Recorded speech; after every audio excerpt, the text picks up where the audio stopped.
The night Gideon Thorne's empire nearly crumbled, it wasn't cattle thieves or drought that brought him to his knees. It was a woman who arrived on foot through a blizzard, asking for nothing.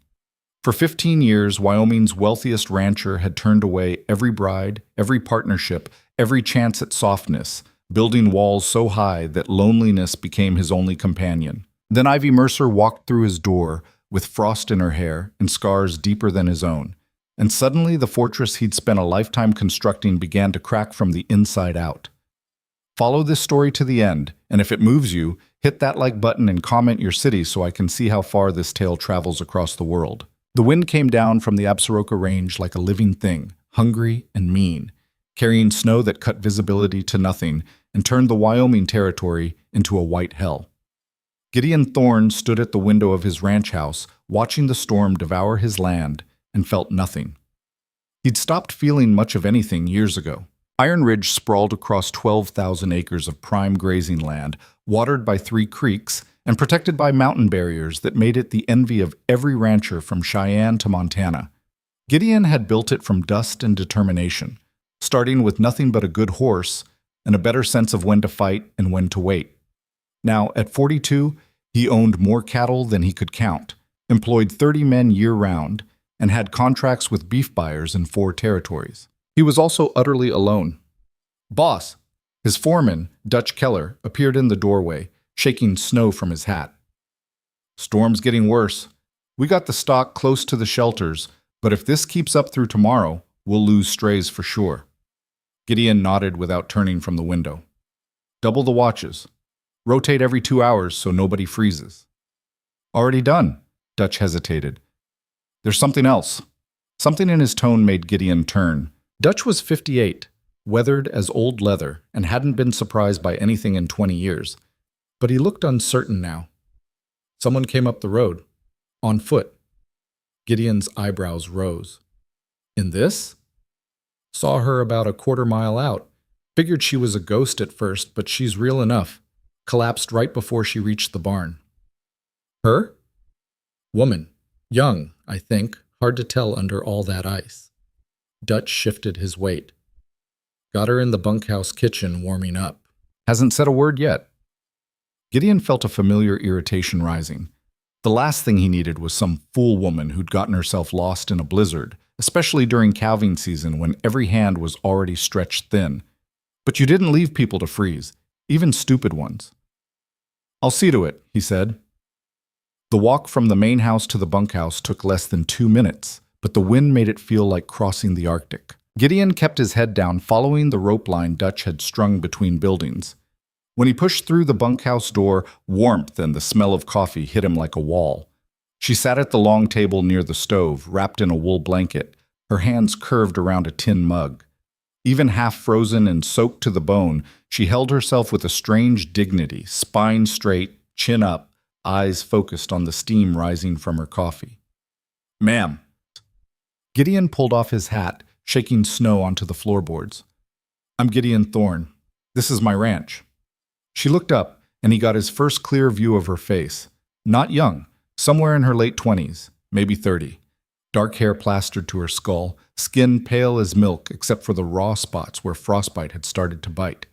But it was her eyes that stopped him, gray as winter sky, holding an exhaustion that went bone deep.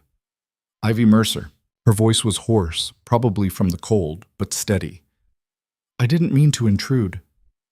"You walked here," Gideon said. "In a blizzard. Where from?" 30 miles south, near the old Chapman trading post." Dutch swore softly. Gideon just stared. 30 miles in this weather, on foot, would kill most men. That she was still conscious, let alone sitting upright, spoke to either incredible luck or incredible stubbornness. "Why?" "I needed to get away from somewhere." She took a careful sip of coffee. "Your ranch was the nearest civilization. You could have died." "I know." No apology in it, just fact. "But I didn't." Gideon studied her. She wasn't dressed for a 30-mile winter hike, just a threadbare wool coat, cheap boots, no gloves. Running then. From what? He didn't ask. He'd learned long ago that people's pasts were their own business. "Storm's not letting up," he said. You'll have to stay until it passes. We'll find you a bed in the main house. The bunkhouse is fine. The bunkhouse is full of cowboys who haven't seen a woman in 3 months. The main house has a spare room. His tone didn't invite argument. She met his eyes for a long moment and he saw her weighing options, calculating risks. Finally, she nodded. Thank you. Dutch showed her to the room. Small, clean, with a bed, a chair, and a window that looked out over the south pastures when you could see them. Gideon retreated to his study, poured himself 2 fingers of whiskey, and tried to focus on the account book spread across his desk. He couldn't. Something about the woman, Ivy, had lodged under his skin like a splinter. Not her appearance, though even half drowned she'd had a certain stark beauty. No, it was the way she'd looked at him, measuring and cool, as if she'd already decided what he was worth and found the number unsurprising. Gideon wasn't used to being unimpressive. The storm lasted 3 days. Gideon spent most of it checking stock, organizing crews, and making sure his cattle didn't freeze or panic. He saw Ivy only at meals, which she took in the kitchen with the ranch's cook, an ancient Chinese man named Wei who'd been feeding cowboys for 30 years and didn't talk much. She didn't talk much either. She answered direct questions with direct answers, thanked people politely, and otherwise kept to herself. The ranch hands noticed her. Of course they did. But something in her manner kept them at a respectful distance. She had walls, same as Gideon, and she knew how to maintain them. On the 3rd evening, the wind finally died. Gideon stood on the porch watching the stars emerge, bright and cold, when the door opened behind him. Mr. Thorne, Ivy's voice. The storm's passed. I'll leave in the morning. He didn't turn around. Where will you go? North. There's supposed to be a town about 40 miles that direction. Silver Creek. It's 53 miles, and there's nothing there but a trading post and a whorehouse. Then I'll keep going north. To what? Silence. He turned then and found her standing in the doorway, wrapped in a shawl Wei had probably lent her. The bruises on her face had come up now, purple shadows along her cheekbone, a split lip that was healing wrong. I don't know, she said quietly, but I can't go back. Gideon recognized that tone. He'd used it himself once, a long time ago, standing in a Denver rail yard with everything he owned in a canvas bag. Can't go back, can't stay. Can only move forward and hope the movement is enough. You could stay here, he heard himself say. Her eyes widened slightly. As what? Good question. He hadn't thought it through, had just spoken on instinct, which was unlike him. Gideon Thorne didn't do anything on instinct. The house needs someone, he said, grasping for logic. Mrs. Chen used to keep it. She was Wei's wife. But she died last spring. Place has been falling apart since. You could manage it. I'd pay wages. You don't know anything about me. I know you walked 30 miles through a blizzard without dying. That's recommendation enough for hard work. He paused. And I know you need somewhere to be that isn't where you were. She studied him with those winter sky eyes, looking for the trap, the angle, the price that hadn't been named yet. He let her look. He had nothing to hide, not on this. He needed a housekeeper. She needed a place. It was practical. I don't cook well, she said finally. Wei cooks. I've never managed a house this size. Mrs. Chen's notes are in the kitchen. You'll learn. People will talk. People always talk. He met her gaze squarely. I don't care what they say. Do you? A ghost of something that might have been a smile crossed her face. No, I stopped caring about that a long time ago. Then we have an understanding. She was quiet for another moment, then nodded once. All right, I'll stay. But on one condition. Name it. If I do something you don't like, or if this doesn't work, you tell me directly. No games, no hints, just honest words. Gideon almost laughed. Honest words. Half the people he dealt with didn't know what those were. Bankers smiled while they planned to foreclose. Politicians made promises they'd never keep, and business partners shook hands while calculating how to cheat you. Agreed, he said. Same goes for you. If something's wrong, you say it. I will. And just like that, Ivy Mercer became part of Iron Ridge. The town noticed immediately. Gideon rode into Redemption the following week to meet with his banker and collect supplies, and before he'd hitched his horse, 3 people had asked about the woman at Iron Ridge. By noon, the questions had turned to speculation, and by the time he left, the speculation had curdled into gossip. Another bride, Gideon? Bernard Ashford, who owned the lumber mill, grinned over his whiskey glass at the saloon. Thought you'd sworn off women after the last disaster. Gideon didn't rise to the bait. She's my housekeeper. Right, housekeeper, Bernard winked. That what we're calling it now? Call it whatever you want. I don't answer to you. He left before the conversation could get uglier. On the ride back to Iron Ridge, he found himself irritated in a way he couldn't quite name. Let them talk. He'd built his ranch without the town's approval, and he sure as hell didn't need it now. But the truth was more complicated. Redemption had watched Gideon turn away bride after bride for years.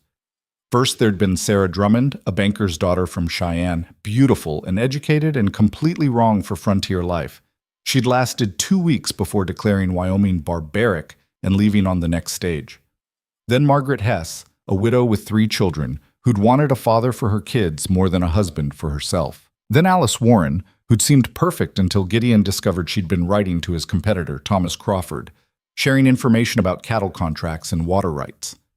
After Alice, Gideon had stopped trying, stopped attending church socials where mothers paraded their daughters, stopped accepting dinner invitations from families with marriageable women, stopped pretending he wanted anything more than the ranch and the work. The town had decided he was too proud, too cold, too damaged by whatever had happened before he came to Wyoming.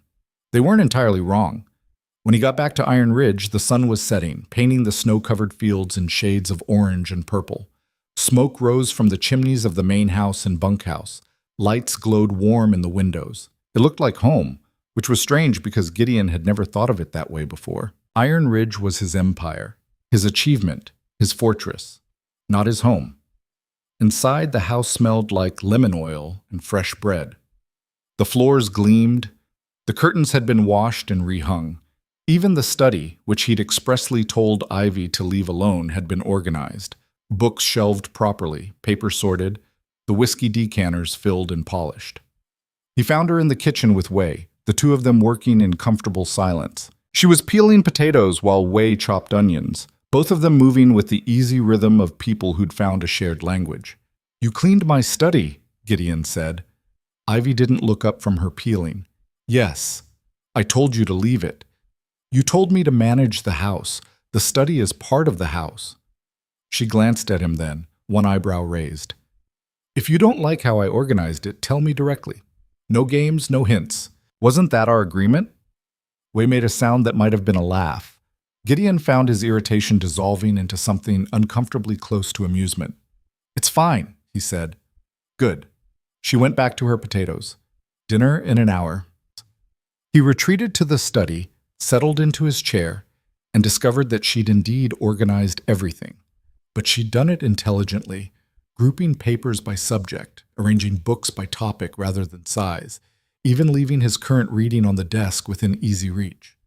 It was better than it had been, more functional. He hated that she'd been right. Winter deepened. The ranch fell into its seasonal rhythm, feeding stock, breaking ice on water troughs, checking fences, preparing for spring calving. Ivy slipped into the routine as if she'd been born to it. She learned quickly, asked smart questions, and didn't complain about the work. She also didn't pry. Most women who came to Iron Ridge, as potential brides, visitors, or even just passing through, asked questions about the ranch, about Gideon's past, about why a man with his wealth and standing hadn't married. They probed gently or directly, but they always probed. Ivy didn't. She moved through the house like a ghost, efficient and quiet, keeping her own counsel. At meals, which they took together now that she'd insisted she wasn't hired help, but staff and should eat at the table, she spoke when spoken to and otherwise remained silent. It should have been comfortable. Gideon had spent years cultivating silence, preferring it to the meaningless chatter most people seemed to need. But Ivy's silence was different. It wasn't absence of words, it was presence of things unsaid. One evening in late January, after a particularly brutal day fighting off wolves that had gotten into the cattle, Gideon came in to find her standing at the window, staring out at nothing. "Something wrong?" he asked. She didn't turn. "Do you ever wonder if the silence is worse than the noise?" It was the most personal thing she'd said since arriving. Gideon moved to stand beside her, following her gaze out over the frozen fields. "What do you mean?" When I was married, she said quietly, there was always noise. My husband yelling, his family interfering, neighbors gossiping. It was constant, overwhelming. I used to dream about silence, a place where nobody demanded anything, where I could just exist without performance. She paused, her breath fogging the glass. Now I have it, she continued, and some days the silence feels like drowning. Gideon understood that better than he wanted to admit. What happened to your husband? He died. Logging accident 3 years ago. Her voice was flat, emotionless. Everyone expected me to be devastated. I was relieved. That's honest. You asked for honest. She glanced at him. Your turn. Why didn't any of those brides work out? He should have deflected. Should have given her the standard answer. They weren't suited. Timing was wrong. Mutual decision. Instead, he found himself telling the truth. Because I didn't want them to. Why not? Because wanting someone gives them power over you, and I've had enough of being powerless. Ivy nodded slowly, as if he'd confirmed something she'd already suspected. What happened to you before Wyoming? Same thing that happened to you, probably, just different details. He turned away from the window. We all end up at places like Iron Ridge for the same reason. We're running from something we can't face and toward something we can't name. That's bleak. That's true. She smiled then, a real smile, small and sad and understanding. I suppose it is. After that night, something shifted between them. Not friendship exactly, but recognition. Two people who'd been broken in different ways, who'd chosen survival over hope, acknowledging each other across the distance they both maintained. Gideon found himself noticing things about her. The way she moved through the house like water, present but not intrusive. How she had a gift for anticipating needs. Fresh coffee appearing when he was tired, account books laid out when he needed them, even his favorite chair angled toward the fire on cold nights. She noticed things too, started leaving books on his desk, not suggesting he read them, just making them available. Poems by Whitman, essays by Emerson, even a novel by Dickens. He read them, though he'd never admit how much he enjoyed having something to think about besides cattle and contracts. February came, brutal and endless. The ranch hands grew restless, confined by weather and monotony. Fights broke out in the bunkhouse over nothing. Card games, bunks, borrowed tobacco. Gideon broke them up, imposed order, and tried to keep everyone focused on the work. Through it all, Ivy remained steady. She treated the cowboys with the same polite distance she showed Gideon, neither encouraging nor discouraging their attention. Most of them responded with respectful deference, recognizing something in her that demanded it. But not all. Jack Parsons was new, hired late in the season because they'd needed extra hands for winter feeding. He was young, good-looking in a rough way, and too confident for his own good. He'd been watching Ivy since she arrived, and as winter wore on, his watching became bolder. Gideon noticed but didn't interfere. Ivy could handle herself, and if she couldn't, she'd say something.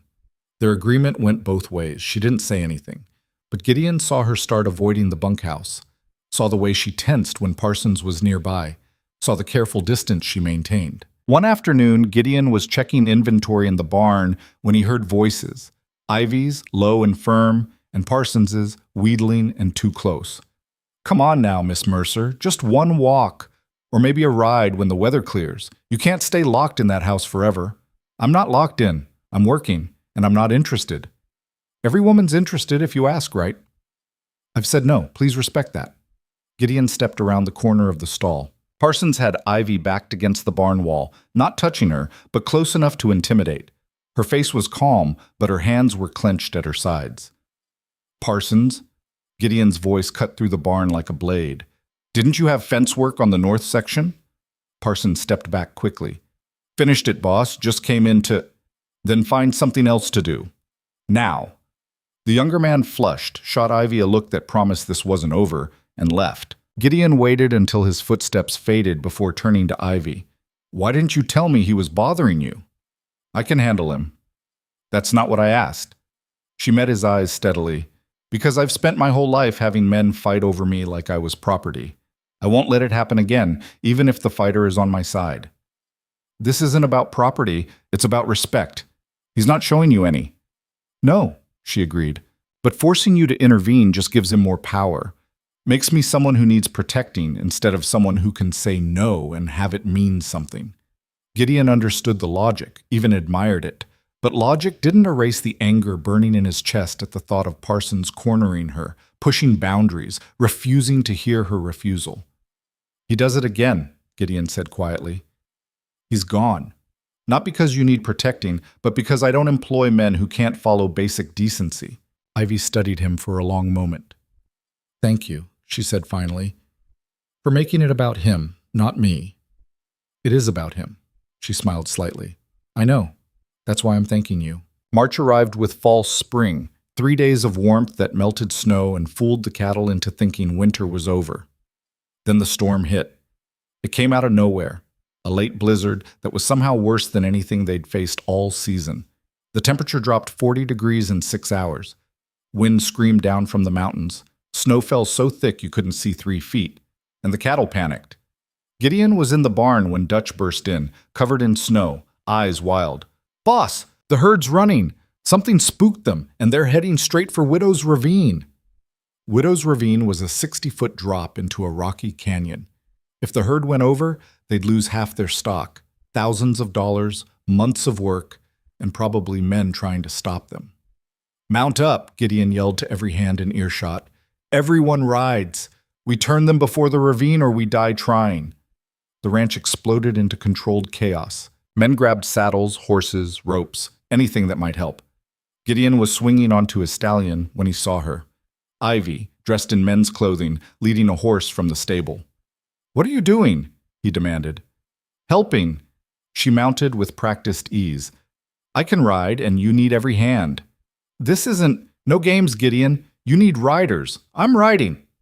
There was no time to argue.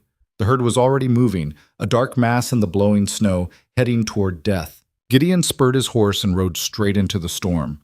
The next hour was hell. They rode blind through snow and wind, trying to turn 1,200 panicked cattle away from a cliff they couldn't see but knew was there. Men screamed directions that were swallowed by the storm. Horses stumbled on ice. The ravine loomed somewhere ahead, invisible and deadly. Gideon pushed his stallion to the front of the herd, waving his hat, firing his pistol in the air, anything to turn the lead steers. Dutch rode beside him, then young Tommy Chen, then other cowboys whose names he couldn't remember through the chaos, and Ivy. She rode like she'd been born on horseback, fearless and skilled, cutting through the herd to reach the leaders, pushing them sideways with nothing but nerve and determination. A steer charged her horse, and she dodged, barely keeping her seat. Another cowboy went down when his mount slipped, and she circled back to help him up. Slowly, impossibly, the herd began to turn. The lead steers stopped their blind rush, confused by the riders in their path. Others followed. The panicked run became a milling confusion, then finally, a stop. They'd done it. Lost maybe 20 head over the edge, but saved the rest. Gideon sat on his heaving horse, trying to catch his breath, and realized his hands were shaking. From cold, from fear, from the crash of adrenaline wearing off. Around him, cowboys were doing the same, gasping, laughing with relief, checking each other for injuries. He found Ivy sitting her horse 30 yards away, face white with cold, hair plastered to her skull with ice and sweat. But she was upright, alive, and when she met his eyes across the snowy distance, she smiled. Something cracked open in Gideon's chest, something that had been frozen for so long he'd forgotten it was there. They rode back to the ranch in silence, exhausted and frozen. Way had hot food waiting, and whiskey, and warm fires. The men ate like they'd been starving, celebrating survival with the fierce joy of people who'd faced death and won. Gideon found Ivy in the kitchen, still in her borrowed men's clothes, drinking coffee with shaking hands. "That was stupid," he said. She looked up, one eyebrow raised. "Saving your cattle? Risking your life for them. They're not just cattle, they're your livelihood, your work, your life." She set down the coffee cup. "Besides, you risked yours. It's my ranch, and I live here now." Her gray eyes held his. "That makes it my fight too." Gideon sat down across from her, suddenly unable to stand. "Where did you learn to ride like that?" "My father had a farm in Missouri before..." She stopped, closed her eyes briefly. Before everything went wrong, he taught me to ride when I was 6. Why didn't you tell me? You didn't ask. Fair enough. Gideon realized how little he actually knew about her, despite living under the same roof for 2 months. He knew she was competent, quiet, scarred by something she wouldn't name, but the details of her life, the shape of her past, those remained hidden behind walls as high as his own. Your father, he said. What happened to him? Died when I was 17. Farm went to creditors. I married the first man who asked because I had nowhere else to go. She opened her eyes, met his gaze squarely. He wasn't cruel, just absent, like living with a stranger who happened to share my house. Then he died, and his family blamed me, said I'd been a bad wife, a bad luck charm, that I'd somehow caused the accident. Did you? No, but after enough people tell you something, you start to wonder if they're right. Gideon understood that too, the wondering, the slow erosion of certainty under constant judgment. What were you running from? He asked quietly, when you came here. His brother, my brother-in-law. Her hands tightened on the cup. After my husband died, he decided I belonged to him, like property passed down. When I refused, he made my life impossible. Turned the town against me, blocked me from work, spread lies, finally told me if I didn't marry him, he'd make sure I ended up in an asylum or a workhouse. So you ran. 30 miles through a blizzard. She smiled without humor. Seemed preferable to the alternatives. They sat in silence for a while, listening to the storm finally begin to ease outside. Gideon thought about what she'd said, about silence being worse than noise sometimes, about wondering if accusations were true, about running toward something you couldn't name. I was engaged once, he heard himself say. Before Wyoming. Her name was Catherine. Boston family, old money, everything proper and perfect. Ivy waited, not pushing, just listening. I was young, ambitious, working my way up in her father's shipping business. Thought I loved her. Thought she loved me.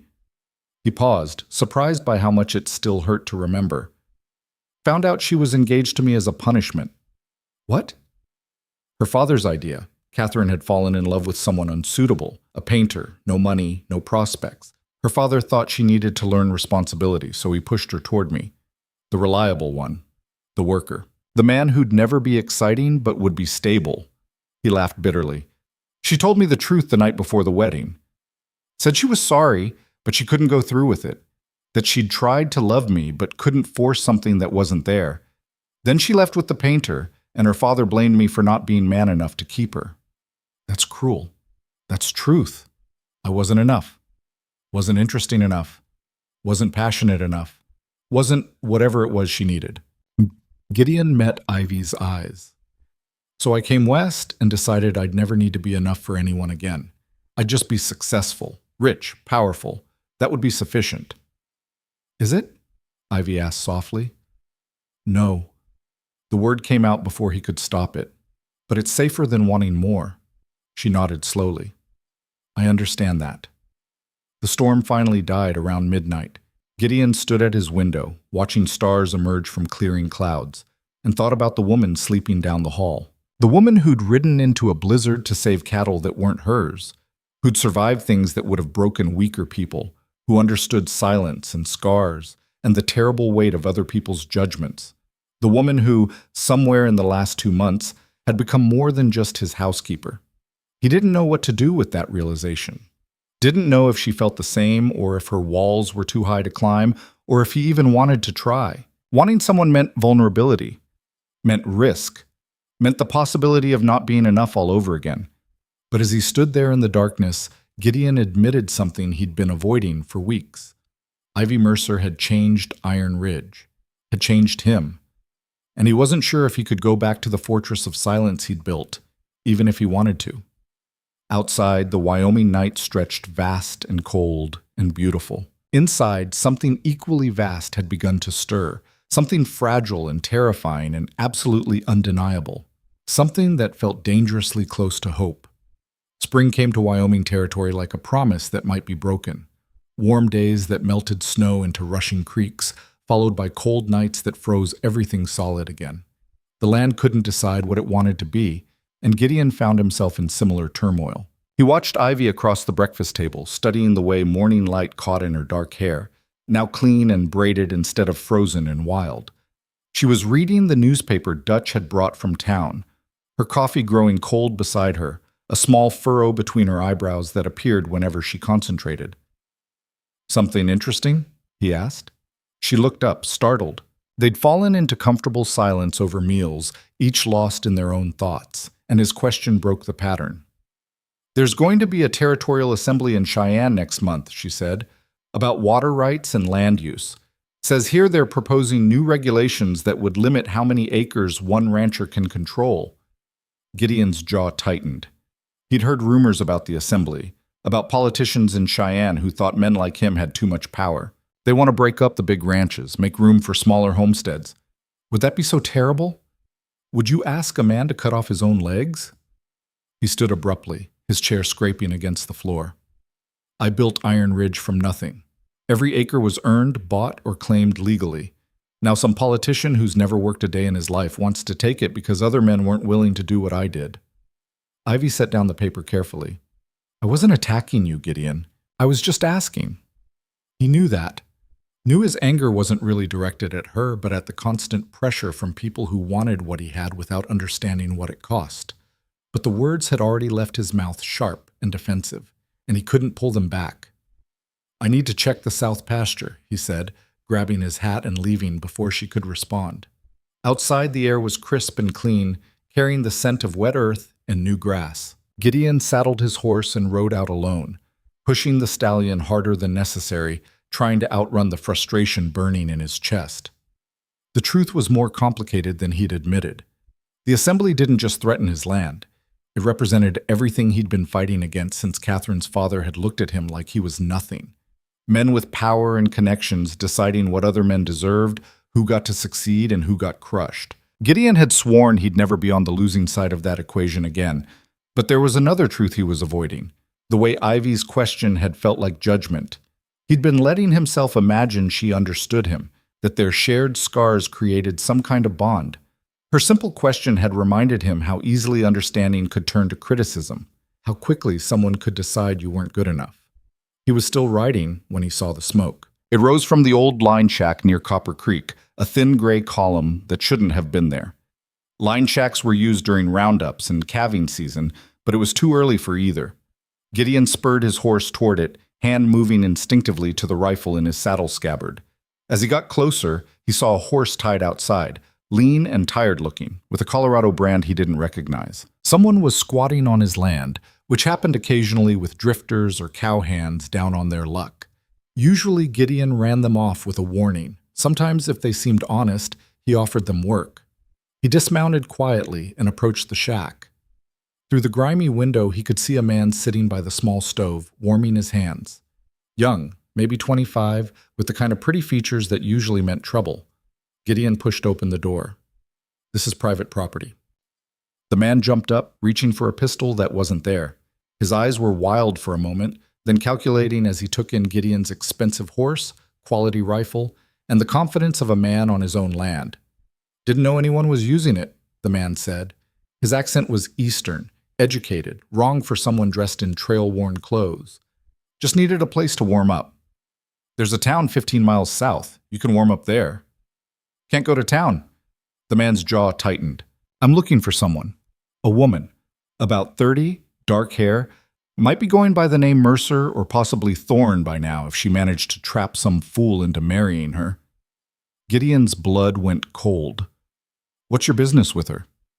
"She's my sister-in-law. Ran off from Missouri without settling her debts to my family. I've been tracking her for 3 months."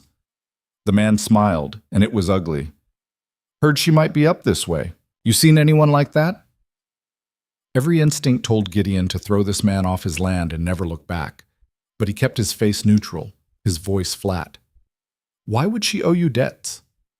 "My brother married her, died, left her everything. But there were expenses, funeral costs, loans he'd taken out, property taxes. She owes the family nearly $1,000. It was a lie. Gideon could hear it in the smoothness of the delivery, the practiced quality of the explanation. This was a story the man had told before, refined and polished. "Haven't seen anyone matching that description," Gideon said. "Now, get off my land." The man's eyes narrowed. "You're lying. I'm telling you to leave. You do it now, or I drag you off myself." For a moment, they stood in tense silence, measuring each other. The younger man was armed. Gideon could see the knife at his belt, and desperate, which made him dangerous. But Gideon had spent 15 years dealing with claim jumpers, rustlers, and men who thought they could take what wasn't theirs. He knew how to project the kind of quiet menace that made smarter men back down. This man wasn't smart, but he was smart enough. He grabbed his coat and headed for the door, then paused. "I'll find her," he said. "And when I do, I'll make sure she pays for every day of trouble she's caused. That's a promise." Gideon waited until the man had ridden out of sight before mounting his own horse. He rode back to the ranch at a gallop, his mind racing faster than the horse's hooves. Ivy was in the garden behind the house when he found her, on her knees in the dirt, planting something. She looked up as he dismounted, and whatever she saw in his face made her go still. "What happened?" "Your brother-in-law is here, in Wyoming, looking for you." The color drained from her face. She stood slowly, dirt falling from her skirt, and Gideon saw her hands were shaking. "Are you sure?" "Young man, educated accent, claims you owe his family $1,000 for your husband's debts. That sound right?" She closed her eyes. "His name is Robert Mercer, and I don't owe him anything. My husband left nothing but bills, and I paid what I could before Robert decided I was more valuable than money." "What do you mean?" "I told you he wanted me to marry him. What I didn't tell you was why." She opened her eyes, and they were full of old pain. "Robert's in debt. Gambling debts, bad investments. I don't know all of it. But he needs money desperately, and I was his solution. Marry me, claim my late husband's life insurance payout that I'd already signed over to the funeral home. Sell me to cover his debts if that didn't work." Gideon felt rage building in his chest. "Sell you?" "There are men who'll pay for a wife. Contract marriages sent west or to mining camps, legal enough if you forge the right papers." She wrapped her arms around herself. "When I refused, he got creative, started telling people I was unstable, that I'd stolen from the family, that I was dangerous, made it impossible for me to work or rent a room. That's when I knew I had to run." "He can't take you," Gideon said flatly. "This is my land. You're under my protection." "Gideon, he won't just give up. If he's tracked me this far, I don't care. He's not getting near you." She looked at him for a long moment, something complicated moving across her face. "Why? Why what? Why protect me? I'm just your housekeeper. You could let him take me, avoid the trouble, find someone else to manage your house." The question hit harder than she probably intended. Why was he willing to fight for her? She was right that it would be easier to step aside, let her problems be her own. He'd spent years avoiding exactly this kind of entanglement. But somewhere between the blizzard and the cattle drive, between quiet breakfasts and late-night conversations, Ivy had stopped being just a housekeeper. She'd become someone he respected, someone he trusted, someone who made Iron Ridge feel less like a fortress and more like a home, someone he couldn't imagine losing. "Because you matter," he said simply, "to this ranch, to me, and I don't let people I care about get hurt if I can prevent it." Ivy's breath caught. "Gideon, we need to be practical," he continued, forcing himself back to safer ground. "If Robert's been asking around, people in town know he's looking for you. They'll tell him about Iron Ridge, about the woman working here. He'll be back, probably with legal papers or hired men. Then I should leave, tonight, before he comes back." "No." The word came out harder than he intended. "Running didn't work the first time. It won't work now. We face this directly." "How?" Good question. Gideon thought about the men he knew in Redemption, the sheriff, the judge, the lawyers. Most of them were decent enough, but they were also practical. A man claiming his brother's widow owed debts would get a sympathetic hearing, especially if he had papers that looked legitimate, and Ivy had no proof of Robert's real intentions beyond her word. "We get ahead of it," Gideon said slowly. "Make it clear you're established here, employed, not hiding. If Robert tries to claim you're a runaway debtor, we show you're a respectable woman working an honest job. That might not be enough. Then we make it enough." That evening, Gideon called Dutch into his study and told him everything. The foreman listened without interrupting, his weathered face thoughtful. Parsons has been talking in town, Dutch said when Gideon finished, telling anyone who'll listen about the mysterious woman at Iron Ridge, how she showed up from nowhere, how you're keeping her isolated, how there's something strange about the whole situation. Gideon swore. He'd fired Parsons a week after the barn incident, but apparently the man's resentment had outlasted his employment. So Robert already has gossip working in his favor, Gideon said. Probably. But here's the thing, boss. Gossip cuts both ways. Right now, people are curious about Miss Mercer. But if we give them a better story, one that makes her sympathetic instead of suspicious, they'll run with that instead. What kind of story? Dutch grinned. The truth. Woman fleeing an abusive situation, finding honest work, trying to build a new life. Robert shows up demanding she come back. Town's not going to side with him, no matter what papers he's carrying. It made sense, but it required something Gideon had been avoiding for 15 years, letting the town into his business. Iron Ridge had always been separate, isolated, his private kingdom. Opening it up to scrutiny felt like inviting exactly the kind of judgment he'd been hiding from. But when he thought about Robert Mercer dragging Ivy away, selling her to cover his debts, destroying the quiet strength she'd rebuilt so carefully, the choice became clear. Set it up, Gideon said. Whatever needs to happen.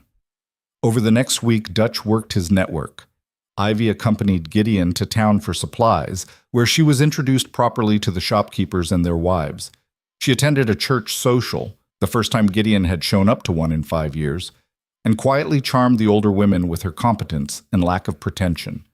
Mrs. Henderson, who ran the general store and knew everyone's business, took particular interest in Ivy's story. By the time they left her shop, Gideon was certain that within 24 hours, every woman in Redemption would know about the widow fleeing her cruel brother-in-law.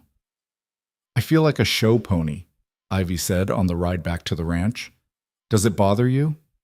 Yes and no. She adjusted her grip on the reins. I hate being on display. But I also know Dutch is right. If people see me as a person instead of a mystery, Robert's lies won't stick as easily. You're good at this, Gideon observed, talking to people, making them comfortable. I was my husband's wife for 7 years. Performing for an audience was required. She glanced at him. You're not bad at it either, when you try. I don't like trying. I noticed, but you're doing it anyway, for me. Something in her voice made Gideon look over. She was watching him with an expression he couldn't quite read, soft and wary at the same time, like she was seeing something she hadn't expected and didn't know what to do with it. It's practical, he said, retreating into safety. Robert's already making trouble. Better to control the narrative. Is that all it is? She asked quietly. Practical? The question hung between them like smoke. Gideon could deflect, could retreat into the emotional distance he'd maintained for years, could claim this was just good business sense, protecting his employee. Nothing more complicated. But he was tired of lying, especially to himself. No, he admitted. It's not just practical. Ivy didn't respond, but her hand tightened on the reins, and Gideon saw the faintest hint of color rise in her cheeks.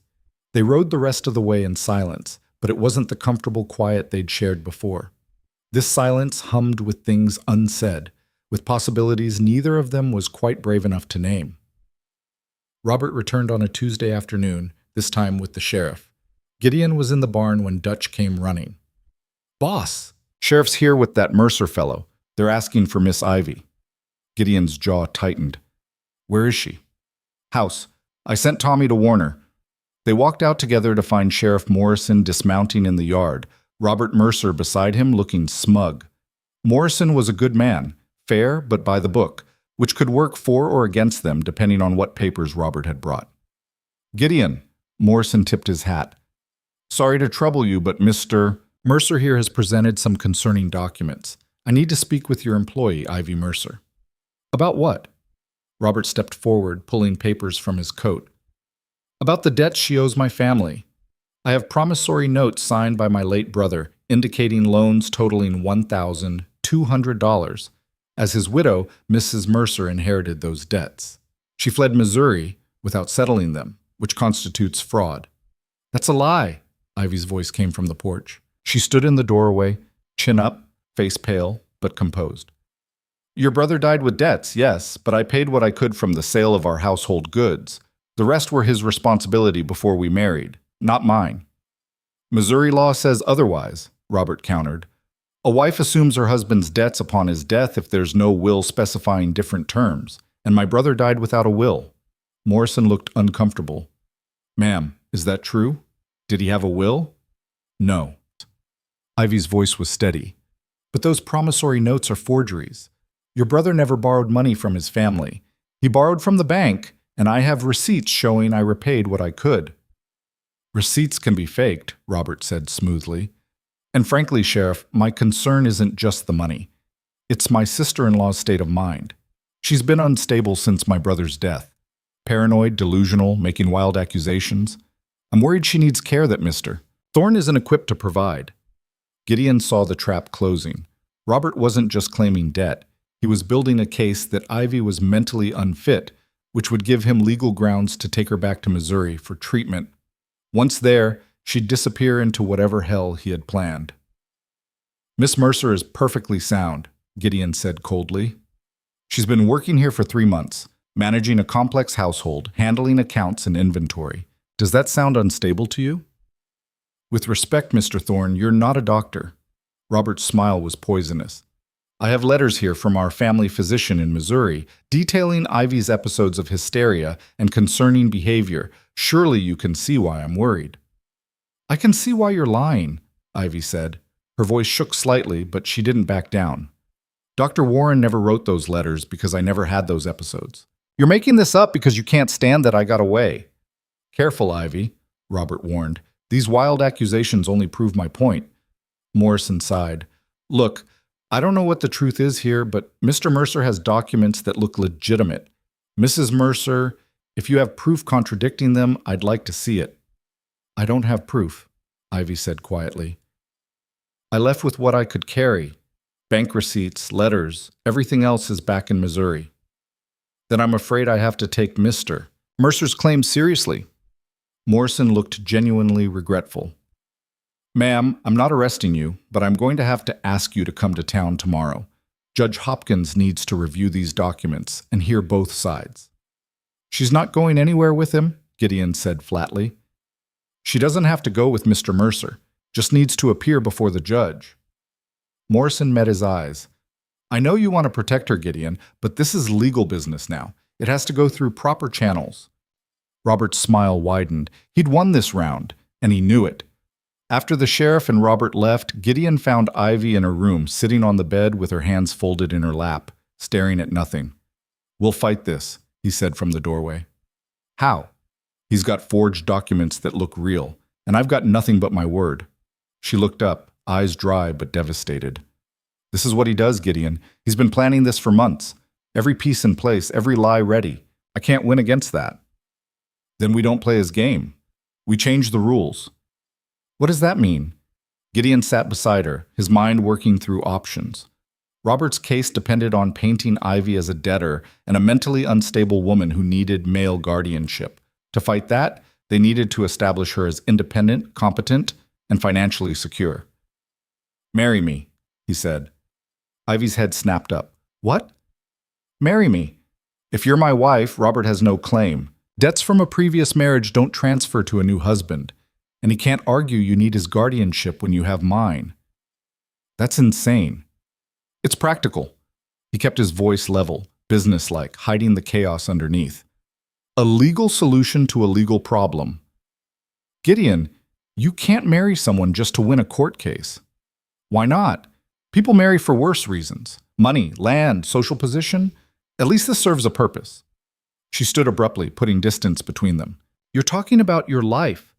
Your future. You can't just throw that away because I'm in trouble. I'm not throwing anything away. I told you weeks ago I don't plan to marry for love. This is practical and it solves both our problems. Both? She turned to face him. What problem does this solve for you? He should lie, should tell her it was just about protecting an employee, about keeping Robert from winning, about doing the right thing. But he was tired of lying, especially to her. The town thinks I'm cold and unreachable, he said quietly, that I've rejected every woman because none of them were good enough.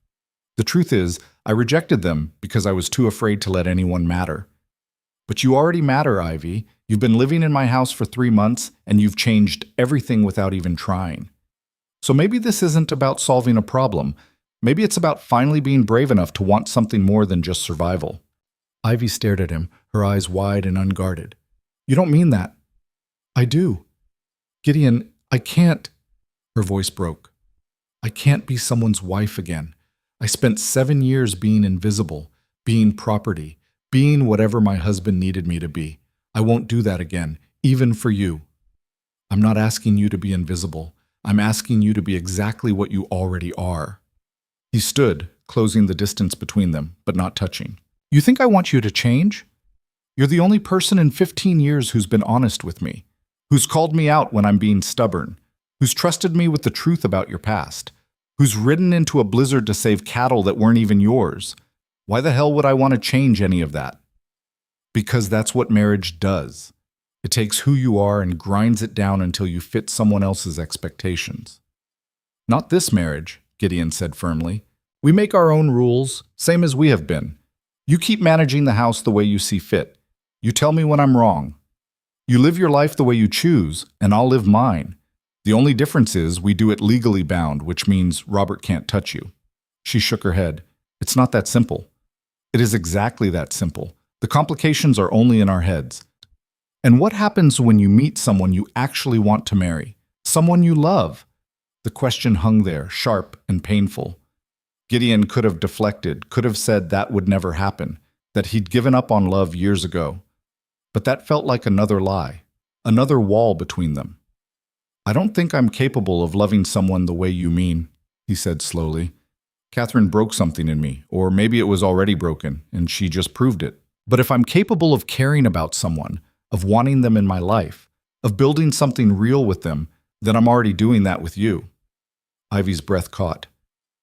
Gideon, you don't have to answer now, he said, stepping back to give her space. Think about it. Judge Hopkins is fair, but he's also traditional.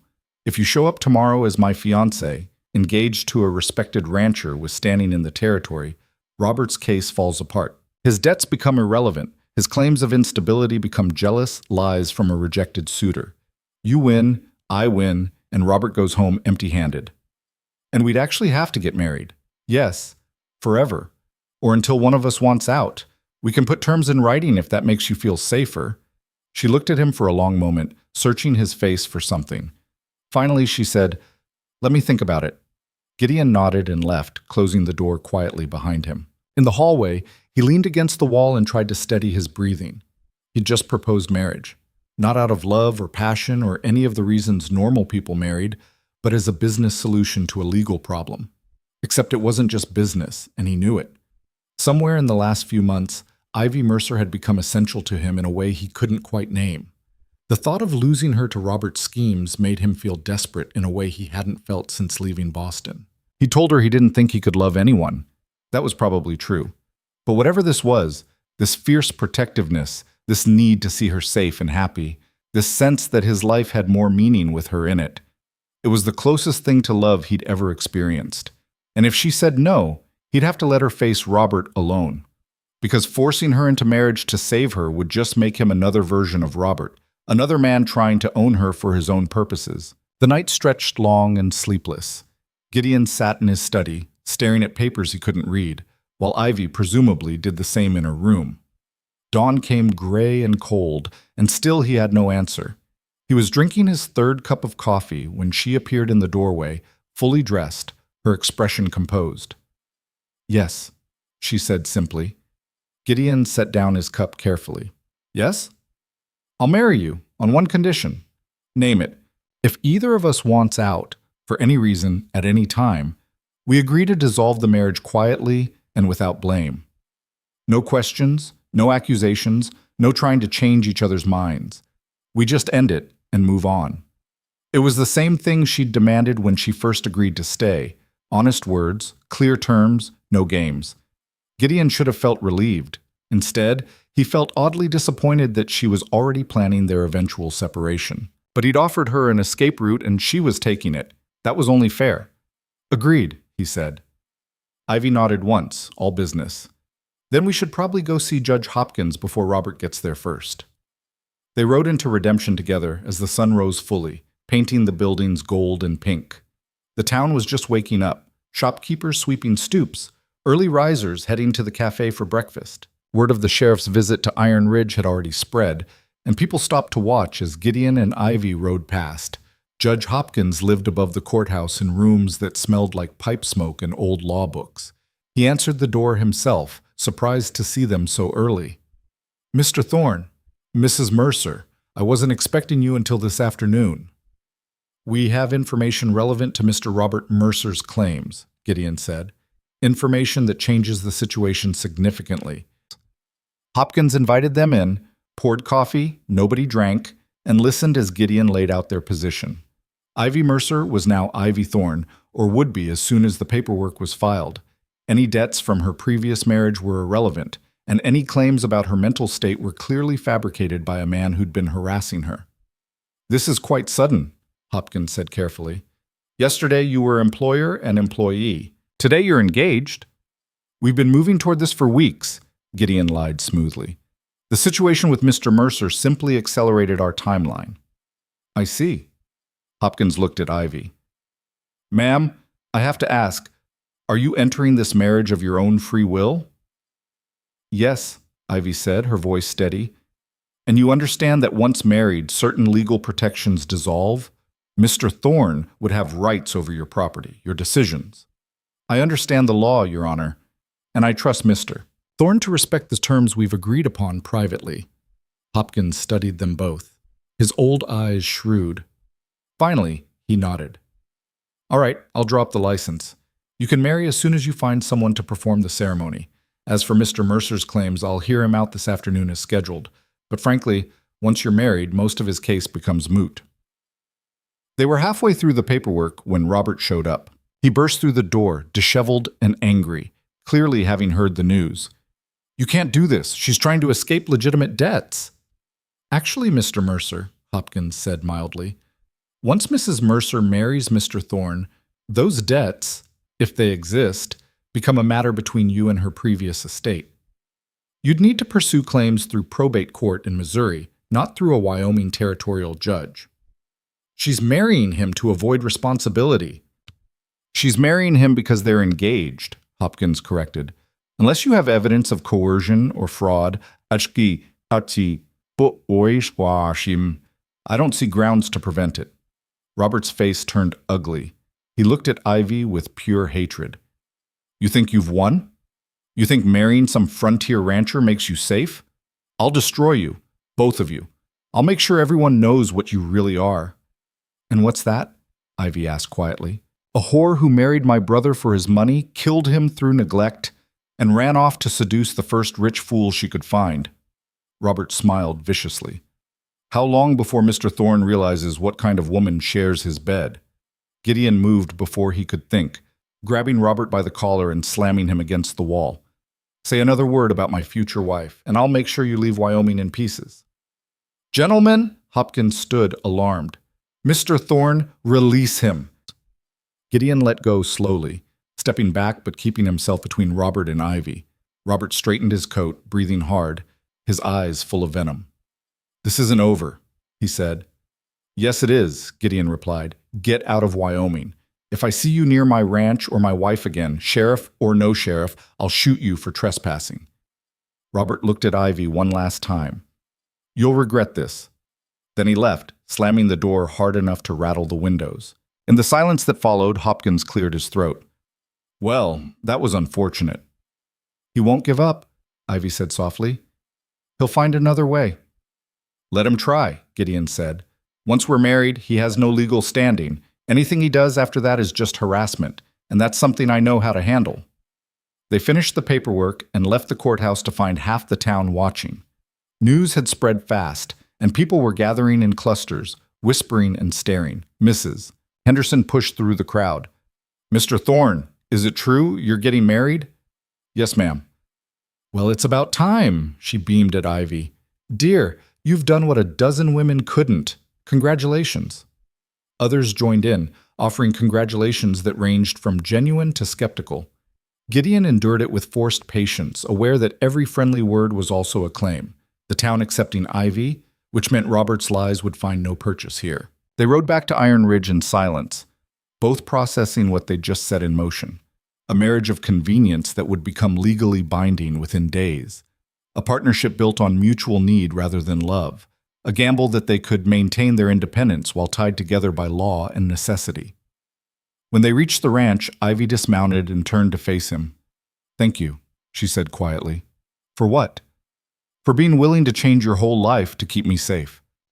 "I told you," Gideon said. "You matter to me. That's not a sacrifice. It's a choice."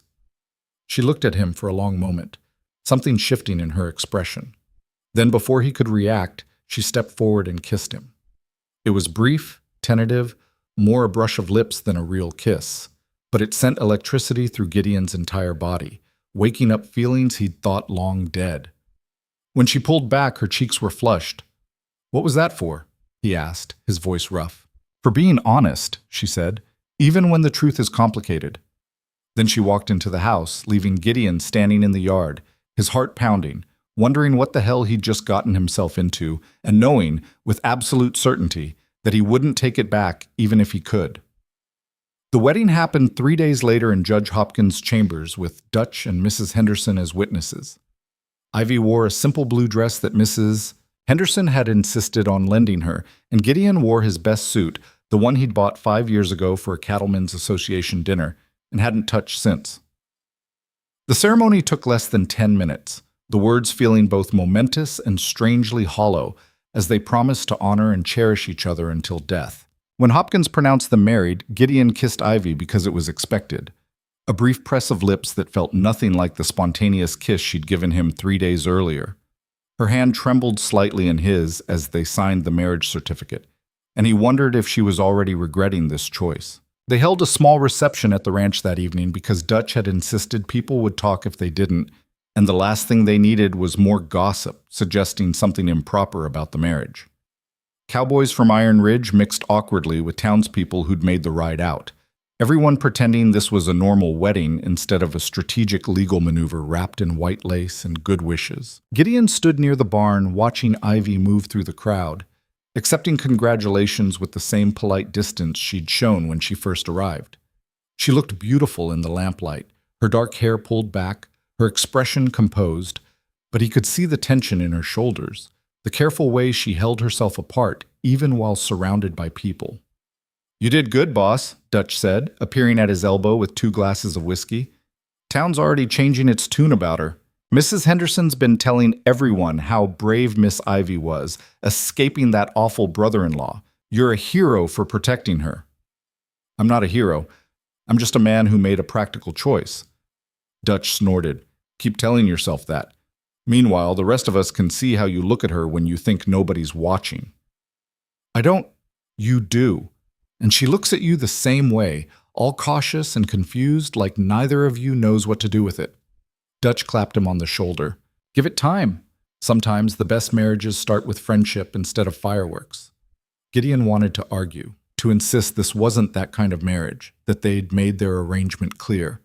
But Dutch had already wandered off to refill someone's glass, and the moment was lost. The guests left as the moon rose, their voices fading into the distance as they rode back toward redemption. We cleaned up the borrowed tables and chairs with quiet efficiency, refusing Ivy's help when she tried to assist. Finally, as midnight approached, Gideon and Ivy were alone in the house that was now legally theirs together. They stood in the hallway between their separate bedrooms, neither quite sure how to navigate this new reality. "Well," Ivy said finally. "We did it." "We did." Gideon loosened his tie, feeling suddenly exhausted. Robert should be getting word tomorrow if he hasn't already. Once he realizes the marriage is legitimate, he'll have to give up. "Will he?" She looked uncertain. "He's not the type to accept defeat gracefully." "He doesn't have a choice. Judge Hopkins made it clear. Any further harassment, and he'll face legal consequences." Gideon paused. "You're safe now, Ivy. That's what matters." She nodded, but something flickered across her face that looked like doubt. "Thank you for all of this. I know it wasn't what you planned for your life." "Neither was any of this." He gestured vaguely at the house, the ranch beyond. I came west planning to get rich and die alone. You've already disrupted half that plan." A ghost of a smile touched her lips. "Only half? I'm still planning to get rich." This time, her smile reached her eyes, brief and genuine. "Good night, Gideon." "Good night." She disappeared into her room, and Gideon retreated to his own, lying awake in the darkness, wondering what he'd really committed to. The legal part was clear. They were married, bound by law and contract. But the rest remained uncertain, undefined, a territory neither of them knew how to navigate. The first week of marriage passed in strange normalcy. Ivy continued managing the house, Gideon continued running the ranch, and to the outside world they presented a united front of respectability. But privately, they circled each other like cautious animals, maintaining the same careful distance they had established before the wedding. Then the letter arrived. Gideon found it on his desk one morning, delivered by a courier from Cheyenne. The seal was from Senator William Blackwood's office, and dread settled in his stomach before he even opened it. The letter was brief and devastating. Senator Blackwood had taken a personal interest in allegations that Gideon Thorne had used unethical means to secure water rights and grazing permits. An investigation was being launched, and until it concluded, all of Gideon's territorial contracts were suspended pending review. Additionally, several of his banking arrangements were being reconsidered due to concerns about his character and business practices. Gideon read it 3 times, his hands tightening on the paper until it crumpled. This was Robert's doing. It had to be. The timing was too perfect, too calculated, but how had a nobody from Missouri gotten the attention of one of the most powerful men in Wyoming territory? "What is it?" Ivy appeared in the doorway, her expression immediately concerned at whatever she saw on his face. He handed her the letter without speaking. She read it carefully, her face going pale. "This is because of me," she whispered. "Robert did this." "You don't know that." "Yes, I do. He said he'd destroy us both, and he meant it." She set the letter down with shaking hands. "He must have found someone with influence, fed them lies about you. Made it look like marrying me was part of some larger pattern of corruption." Gideon wanted to argue, but he couldn't. The letter's language was too specific, too focused on his marriage and recent activities. Someone had been feeding information to Blackwood, painting Gideon's perfectly legal business dealings as suspicious. "It doesn't matter how it happened," he said finally. "What matters is fighting back. I'll go to Cheyenne, talk to Blackwood directly, show him my records." "That won't work? If Robert's behind this, he's already prepared for that. He'll have forged documents, paid witnesses, whatever it takes to make his story stick." Ivy's voice was flat with certainty. "This is what he does. He destroys people methodically, piece by piece, until they have nothing left. Then we destroy him first." "How?" "He's hidden behind some powerful senator. We can't even reach him." Gideon paced to the window, his mind racing through options. Every contract suspended meant no income from beef sales. Banking arrangements reconsidered meant potential foreclosure on loans he'd taken for expansion. The investigation itself, even if he was eventually cleared, could take months, time he didn't have with spring calving season approaching and payroll to meet. Robert had struck at the heart of Iron Ridge, and he'd done it without ever setting foot on the property. "There has to be a way to expose him," Gideon said. "Some proof that he's lying, that this whole investigation is based on fabricated evidence. Even if we had proof, who would believe us? A frontier rancher and his convenient new wife against a senator and his investigators?" Ivy shook her head. "We'd need someone with equal power willing to fight for us, and we don't have that." She was right, and Gideon hated it. He'd built Iron Ridge by being smarter, working harder, and outmaneuvering every obstacle in his path. But this was different. This was political power wielded by people who didn't care about truth or fairness, only about what served their interests, and he had no idea how to fight it. Over the next week, the situation deteriorated rapidly. The bank that held Gideon's expansion loans sent a formal notice of concern, hinting at possible acceleration of payment if the investigation found wrongdoing. 2 of his biggest beef contracts were quietly canceled, the buyers citing uncertainty about ongoing legal matters. Even some of his ranch hands started looking nervous, worried about whether their wages would be paid.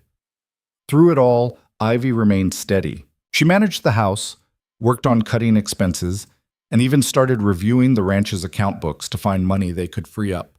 But Gideon could see the guilt eating at her. the way she blamed herself for bringing this disaster to his door. One evening, he found her in the study surrounded by papers, her face drawn with exhaustion. "You should rest," he said. "I should fix this." She didn't look up from the ledger.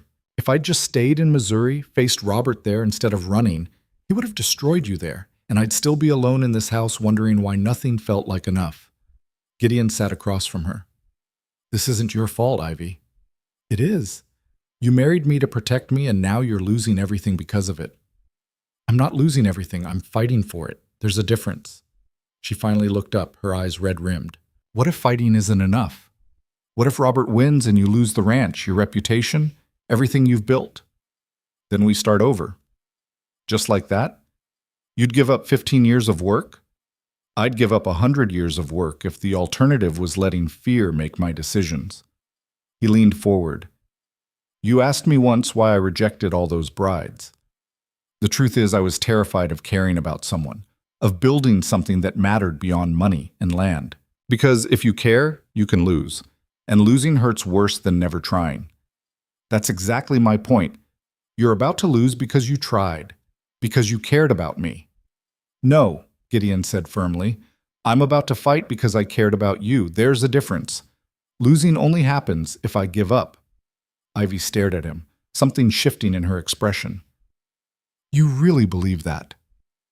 "I have to. Because the alternative is accepting that men like Robert and Senator Blackwood get to decide who succeeds and who fails based on nothing but power and corruption. I didn't build Iron Ridge to hand it over to people like that." She was quiet for a long moment, then closed the ledger with decisive finality. "Then we need a different strategy. Fighting Blackwood directly won't work, but maybe we can go around him." "How?" "Information. Robert's using lies and forged documents to fuel this investigation. What if we found proof of his real activities, his gambling debts, his fraud, whatever he's actually been doing in Missouri? If we can show he's a liar and a criminal, it undermines everything he's told Blackwood." It was a good idea, but practically impossible. We'd need someone in Missouri willing to investigate, and we'd need them to do it fast. This investigation could destroy me in weeks. "Then we hire someone." Ivy pulled out a newspaper clipping she'd apparently been saving. "There's a private inquiry agent in Denver, former Pinkerton detective, specializes in fraud cases. If anyone can dig up dirt on Robert quickly, it would be someone like this." Gideon took the clipping, studying the advertisement. "Jonathan Pierce, private investigations, discretion guaranteed." It was a long shot, but it was something. "It'll be expensive," he warned. "We have some jewelry I brought from my marriage. It's not much, but it might cover initial costs." "You'd sell your jewelry for this?" "It's not my jewelry. It's our future." She met his eyes. "I meant what I said when I married you, Gideon, about making our own rules, about being partners. Partners don't let each other fight alone." Something warm and dangerous unfurled in Gideon's chest. He'd spent so long building walls against exactly this feeling, the sense that someone was with him, not because they wanted something from him, but because they chose to be. "All right," he said. "We'll wire this Pierce character tomorrow, but Ivy, if this doesn't work, it has to work. We'll make it work." Her determination reminded him of the woman who'd walked 30 miles through a blizzard, who'd ridden into a stampede to save cattle that weren't hers, who'd faced down her abuser in a judge's chambers without flinching.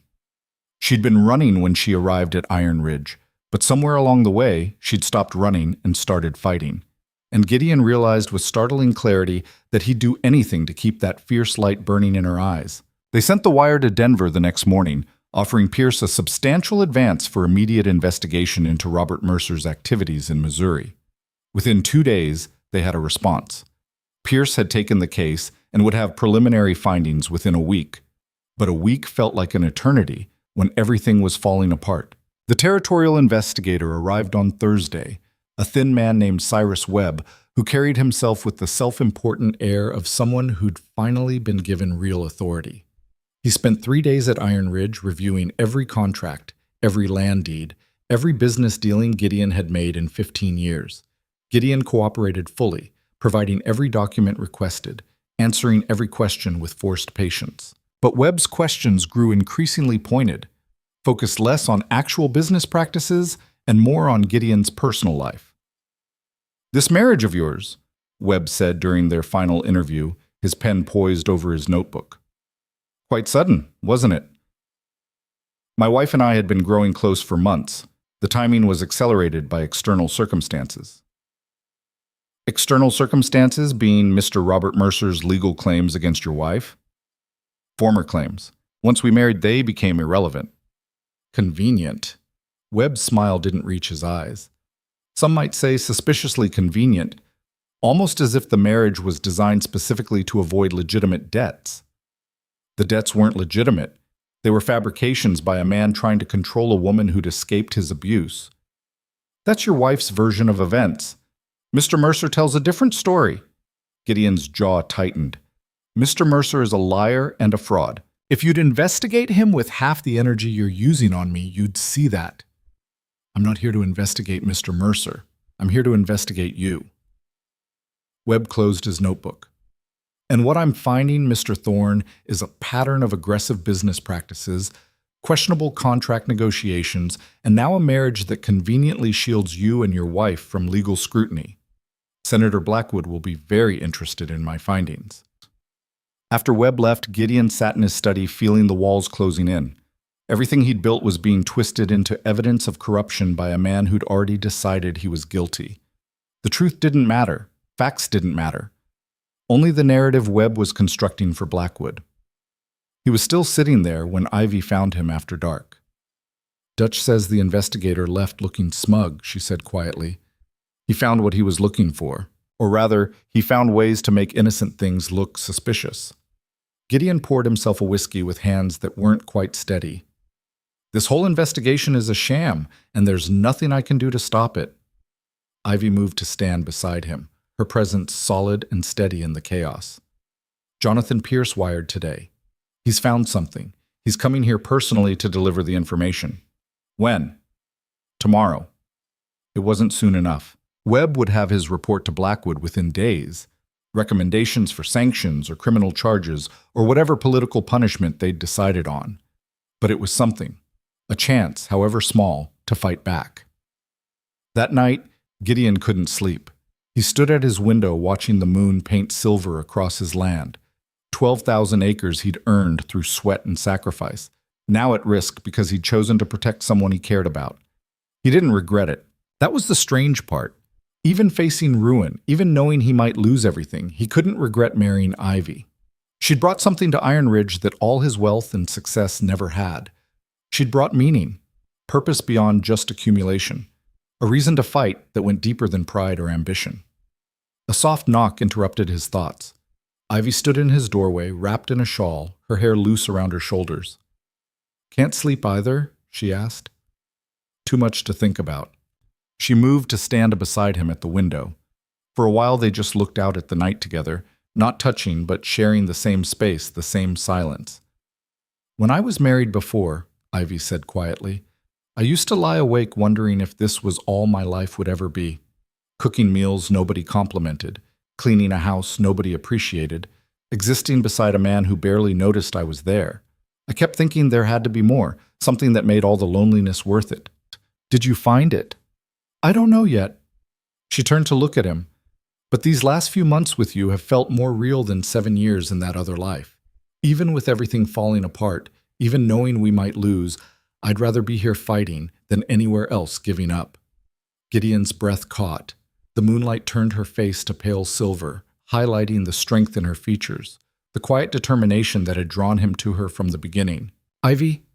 She stepped closer, close enough that he could smell the lavender soap she used, could see the pulse beating in her throat. "I know this marriage started as practicality, protection. But somewhere along the way it became something else for me. I don't know what to call it, and maybe we shouldn't name it, but I need you to know it's real." "What's real?" His voice came out rough. "This, us, the way I care about you, the way I want to fight for what we're building here.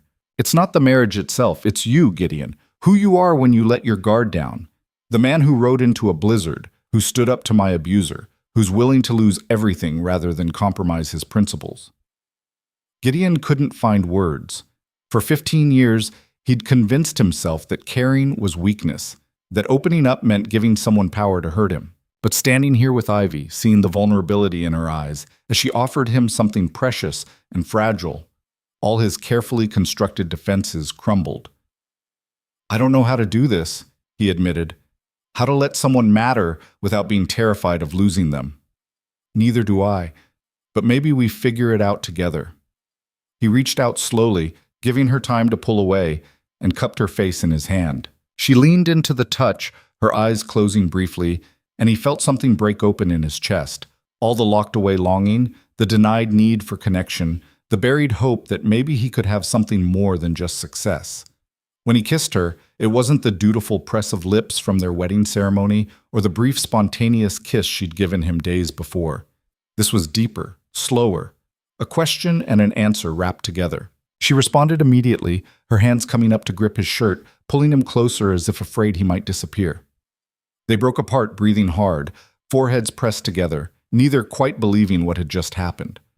"That was," Ivy started. "Real," Gideon finished. "That was real."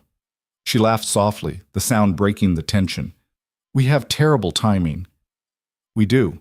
Middle of a crisis, everything falling apart, possibly losing the ranch. Perfect time to finally admit we care about each other." "Apparently." He pulled her closer, wrapping his arms around her, and she melted against him with a sigh that sounded like relief. They stood like that for a long time, holding each other in the moonlight, drawing strength from the connection they'd finally stopped denying. When they separated, Ivy looked up at him with eyes that held both hope and fear.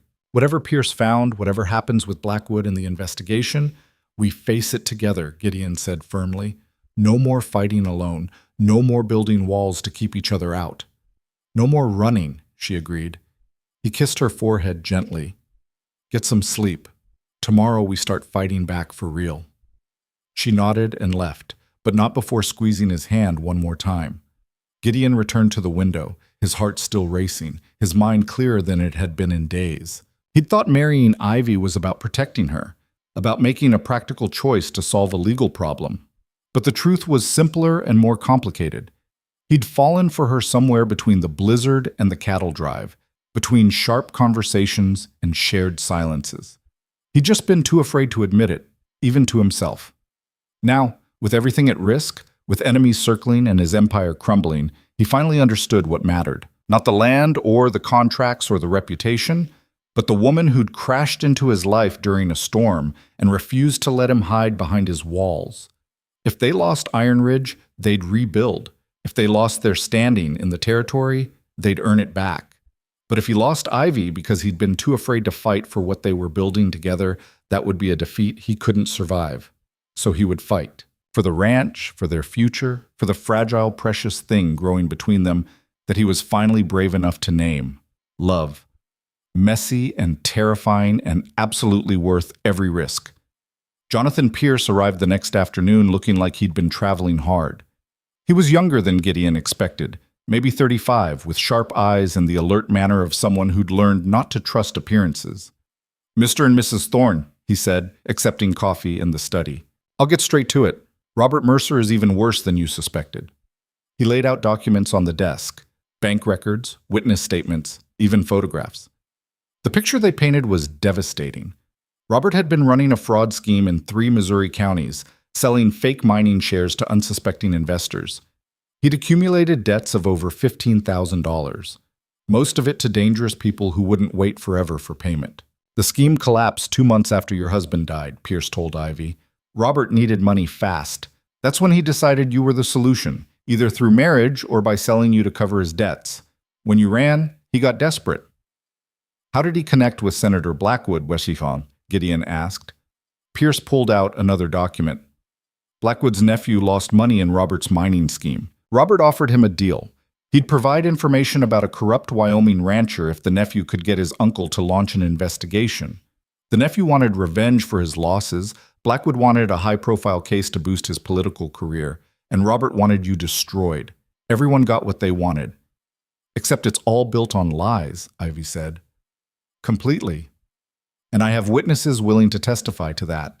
The investors Robert defrauded, the people he threatened, even the man he tried to sell Mrs. Mercer to, all willing to go on record." Pierce smiled grimly. Robert Mercer isn't just a liar, he's a criminal wanted in 3 counties. The moment word gets out, he'll be arrested. Gideon felt hope stirring for the first time in days. Can you get this to someone who matters? Someone who can stop Blackwood's investigation. Better, I can get it to the newspapers. Multiple papers in Cheyenne, Denver, even one in St. Louis. Once the story breaks about a senator being manipulated by a con man, Blackwood will have to drop the investigation to save face. He can't afford to be associated with this kind of fraud. Do it, Gideon said, whatever it costs. Pierce nodded. I'll need one more day to coordinate with the papers and make sure everything hits at once for maximum impact. But by this time next week, Robert Mercer will be finished, and your investigation will be dead in the water. After Pierce left, Gideon and Ivy stood in the study looking at the evidence scattered across the desk. The proof that would save them, the truth that would destroy their enemy.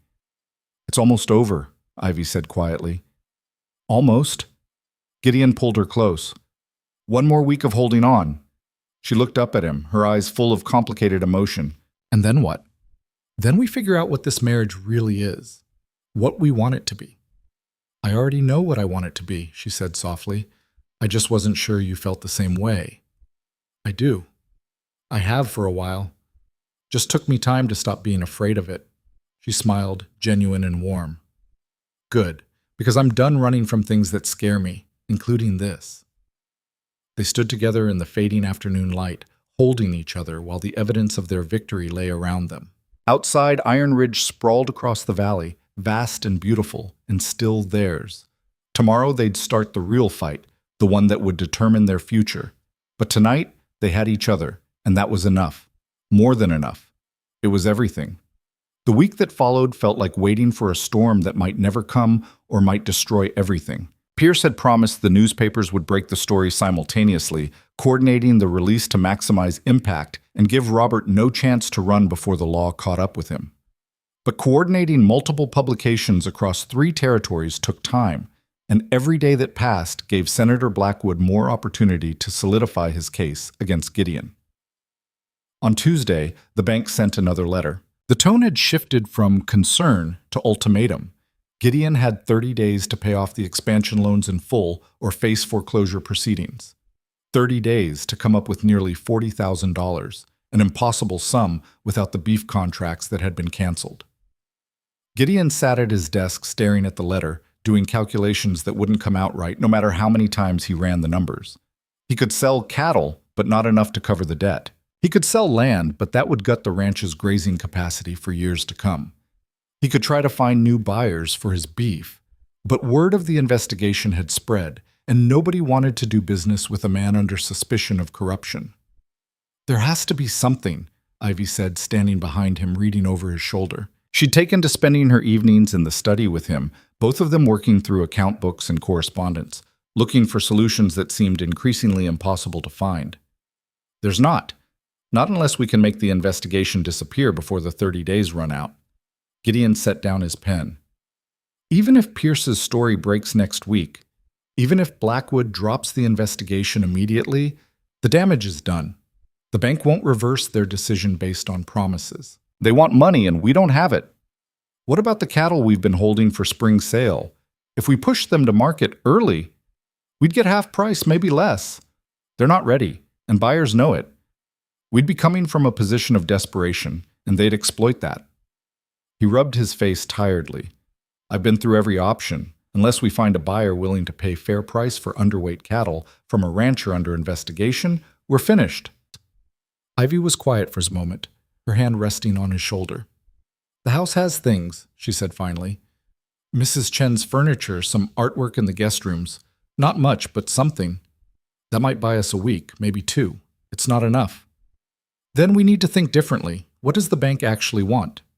Money, security, confidence that their loan will be repaid.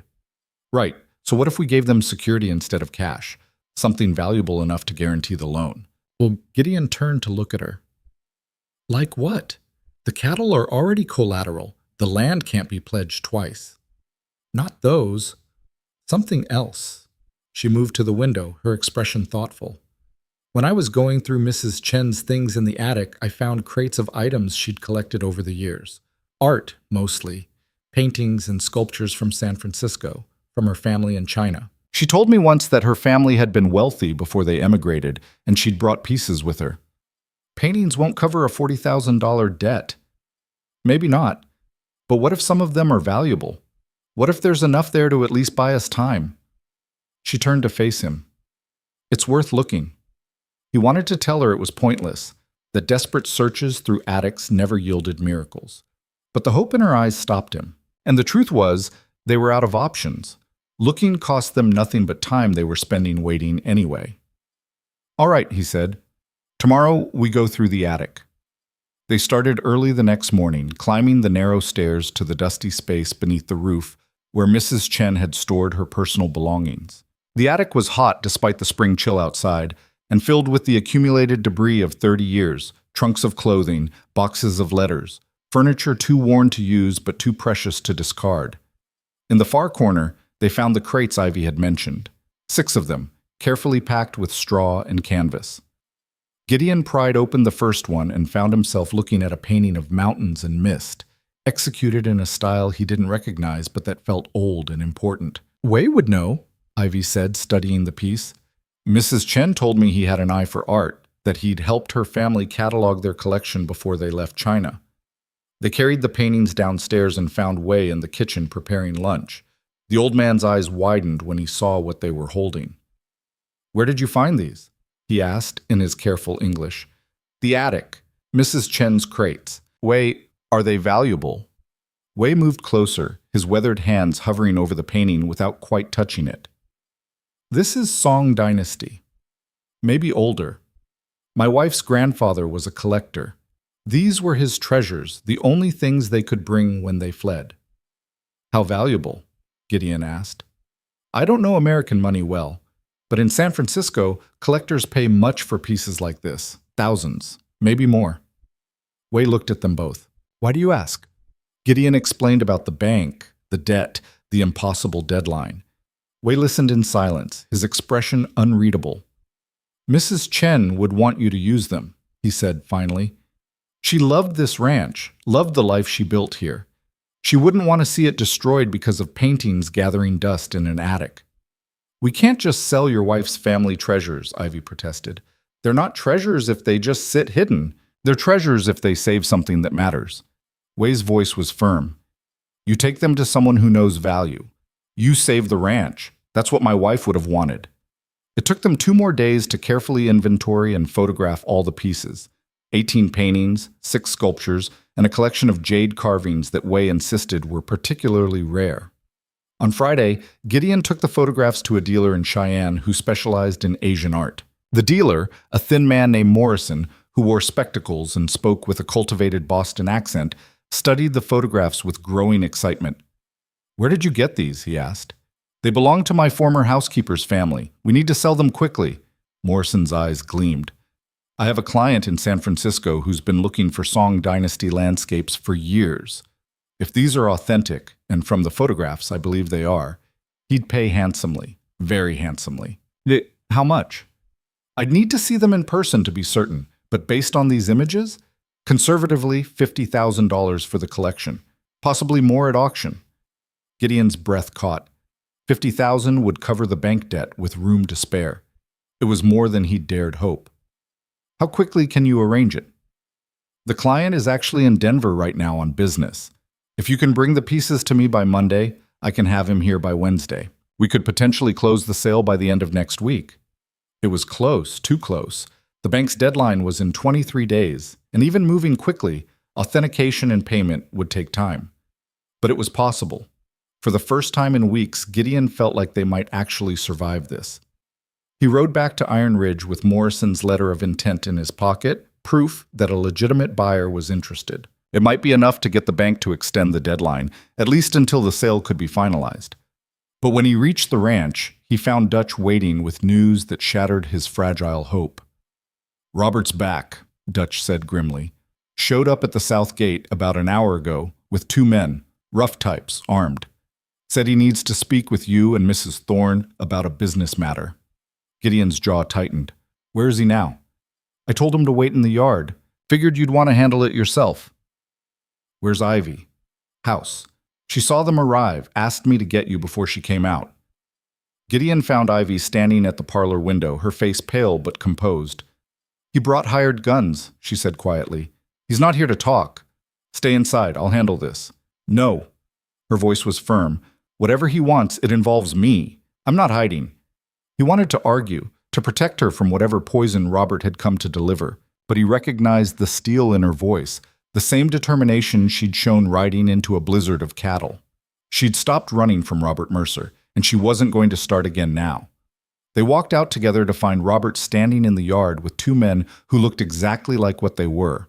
Hired muscle, the kind of men who solved problems with fists and bullets. Robert himself looked worse than when Gideon had last seen him, thinner and more desperate, with the hunted look of someone running out of options. Mrs. Thorne, Robert said, his smile ugly. Or should I call you Ivy again? After all, this marriage is just a legal fiction, isn't it? It's legal, which is all that matters, Ivy replied coolly. What do you want, Robert? I want what's owed to me. You destroyed my life, Ivy. Ran off without settling your debts, made me look like a fool in front of people who matter. Now I'm about to lose everything because of you. You're about to lose everything because you're a con man and a fraud, Gideon said. We know about the mining shares, the investors you cheated, the debts you're running from. It's over, Robert. Robert's face darkened. You think you're clever, hiring that detective? You think exposing me will make your problems disappear? I've still got Senator Blackwood in my pocket, and he's not going to drop the investigation just because some newspapers print lies about me. They're not lies. Pierce has witnesses, documents, proof. Once those stories break, Blackwood will throw you to the wolves to protect himself. The stories aren't breaking, Robert said, his smile returning. I made sure of that. Gideon felt cold dread settling in his stomach. What did you do? I have friends too. Friends who convinced certain editors that publishing those stories would be unwise. Friends who explained that the information came from a questionable source working for a rancher under investigation. Robert stepped closer.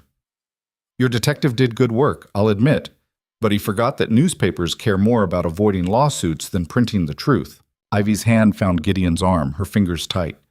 You can't suppress the truth forever. I don't need forever, I just need long enough. Robert pulled a document from his coat. This is a complaint I'm filing with the territorial marshal. It alleges that you, Mrs. Thorne, stole valuable items from my brother's estate before fleeing Missouri. Specifically, a collection of Asian art worth approximately $50,000. The bottom dropped out of Gideon's world. Somehow, impossibly, Robert knew about Mrs. Chen's paintings, knew they were planning to sell them, and he'd gotten ahead of them with a legal claim that would tie up the collection until the courts could sort through the competing claims. That's a lie, Ivy said, but her voice shook. Those paintings belong to Way's wife, not to my late husband. Can you prove that? Do you have bills of sale, provenance documents, anything showing clear ownership? Robert's smile widened at their silence. I thought not. Meanwhile, I have statements from Missouri witnesses claiming they saw those paintings in my brother's house. By the time the courts sort out the truth, your bank deadline will have passed, and Iron Ridge will belong to whoever buys it at foreclosure.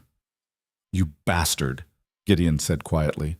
I'm a businessman protecting my interests. You took my property, he gestured at Ivy, so I'm taking yours. Fair trade. One of the hired men shifted, his hand moving toward his gun, and Gideon realized this wasn't just about legal maneuvering. Robert had brought muscle because he expected violence, maybe even wanted it.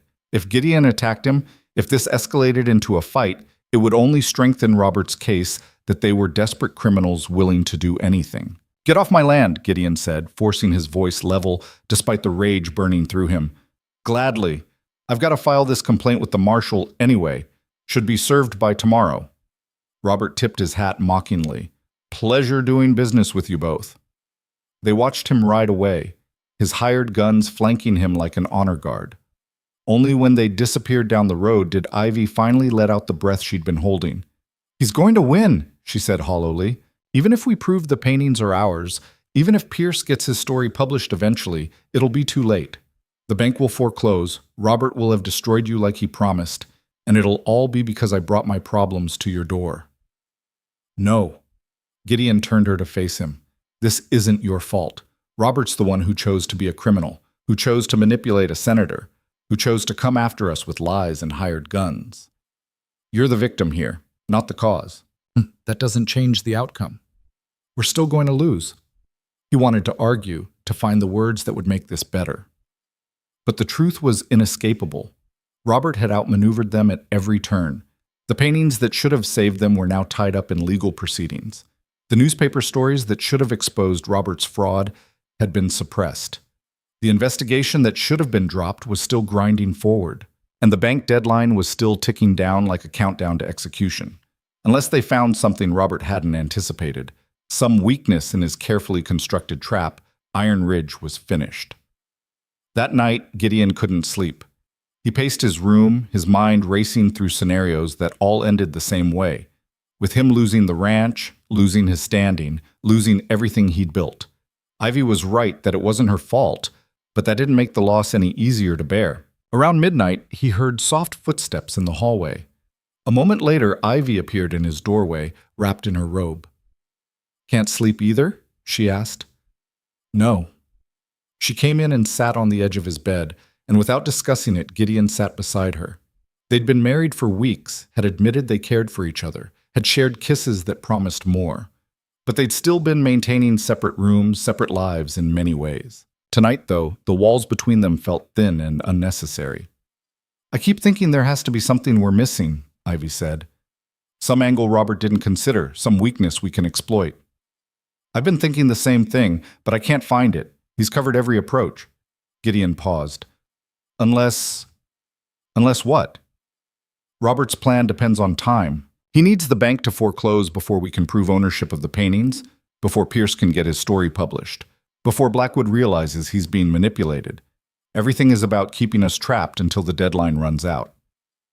So we need to change the timeline somehow, speed things up, or remove the deadline entirely." An idea was forming, dangerous and desperate, but possible. What if we went directly to the bank? Not to ask for an extension, they've already refused that, but to offer them something better than foreclosure. "We don't have anything better. The paintings are tied up, the cattle aren't ready, we've got no cash reserves. We've got the truth, and we've got Pierce's evidence, even if the newspapers won't print it." Gideon stood, pacing as the idea took shape. Banks don't actually want to foreclose. It's expensive, time-consuming, and they end up with property they have to sell at a loss. What they want is confidence that their money is secure. So what if we showed them that the investigation against me is based on fraud? That the man making accusations is a wanted criminal, and that within weeks, maybe days, the whole thing will collapse? They won't take our word for it. They might take Pierce's word, and they might take the word of the Missouri investors Robert defrauded, the ones Pierce has lined up as witnesses. If we can bring enough credible people to the bank to testify that Robert Mercer is a con man, that might be enough to make them reconsider. Ivy's eyes widened. "It's a long shot. It's the only shot we have. Pierce is still in Denver. If we wire him tonight, ask him to bring his witnesses to Cheyenne, we might be able to arrange a meeting with the bank by early next week. And if it doesn't work, then we've lost nothing we weren't going to lose anyway." He took her hand. "But if it does work, if we can convince the bank to hold off on foreclosure long enough for the truth to come out, then Robert's whole plan falls apart. The paintings get released from the legal hold, we sell them, we pay the debt, and we survive." For the first time since Robert's visit, Ivy smiled. "It's crazy enough that it might actually work." "Then let's do it." They drafted the wire to Pierce that night, explaining the situation and asking him to bring every witness he could gather to Cheyenne within 5 days. It was asking a lot, coordinating multiple people across territories, arranging travel, preparing testimony. But Pierce had proven himself resourceful, and he'd invested too much in this case to let it fail now. The response came the next morning. Pierce could bring 6 witnesses, 3 investors Robert had defrauded, 2 former business associates who'd seen his fraudulent schemes firsthand, and a county clerk who'd documented Robert's debts and legal troubles. They'd arrive in Cheyenne by Thursday. Gideon immediately sent a letter to the bank requesting an urgent meeting to discuss new information relevant to his loan status. The bank agreed to Thursday afternoon, probably because they were curious what desperate ploy he'd attempt. Wednesday night, Gideon and Ivy rode to Cheyenne, checking into a modest hotel near the bank. They spent the evening reviewing Pierce's documentation, preparing their presentation, trying to anticipate every objection the bank might raise. "What if they don't care?" Ivy asked as they worked. "What if they listen to everything and still demand payment?" "Then we've done all we could. Sometimes that has to be enough." She reached across the table and took his hand. "I'm sorry I brought this into your life." "Stop apologizing for existing. You didn't bring this, Robert did. You just brought yourself, and that's the best thing that's happened to me in 15 years. Even if we lose the ranch." "Even then." He meant it. Somewhere in the chaos of the last few months, Iron Ridge had stopped being the most important thing in his life.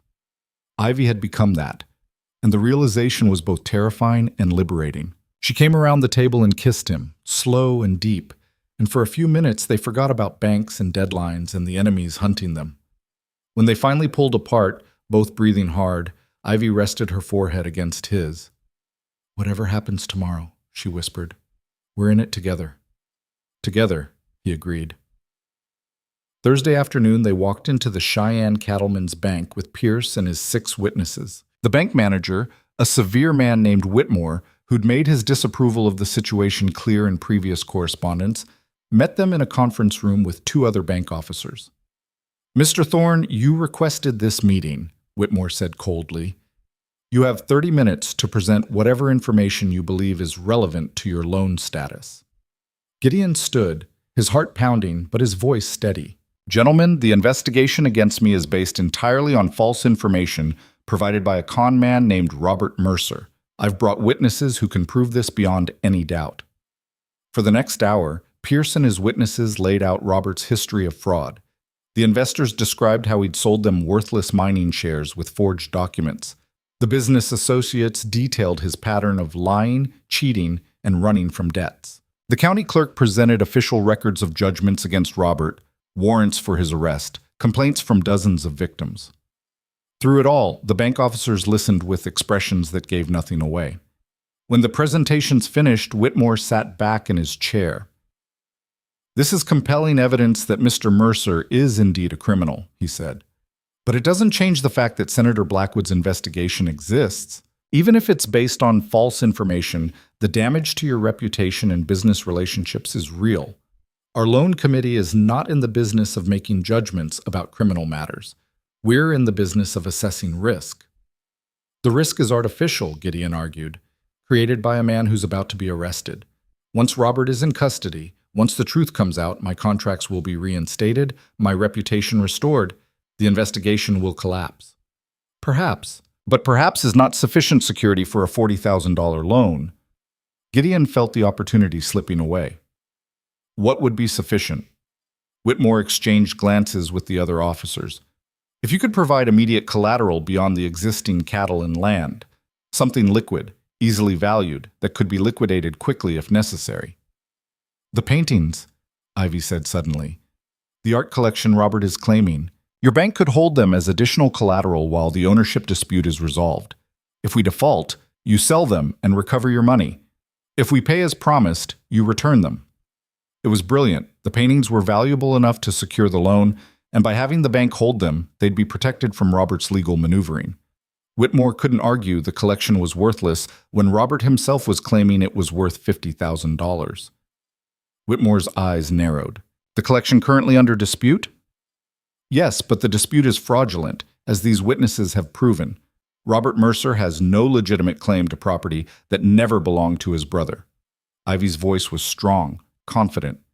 "You hold the paintings as collateral, we resolve the ownership question in court, and everyone's protected." The bank officers conferred in whispers. Finally, Whitmore nodded.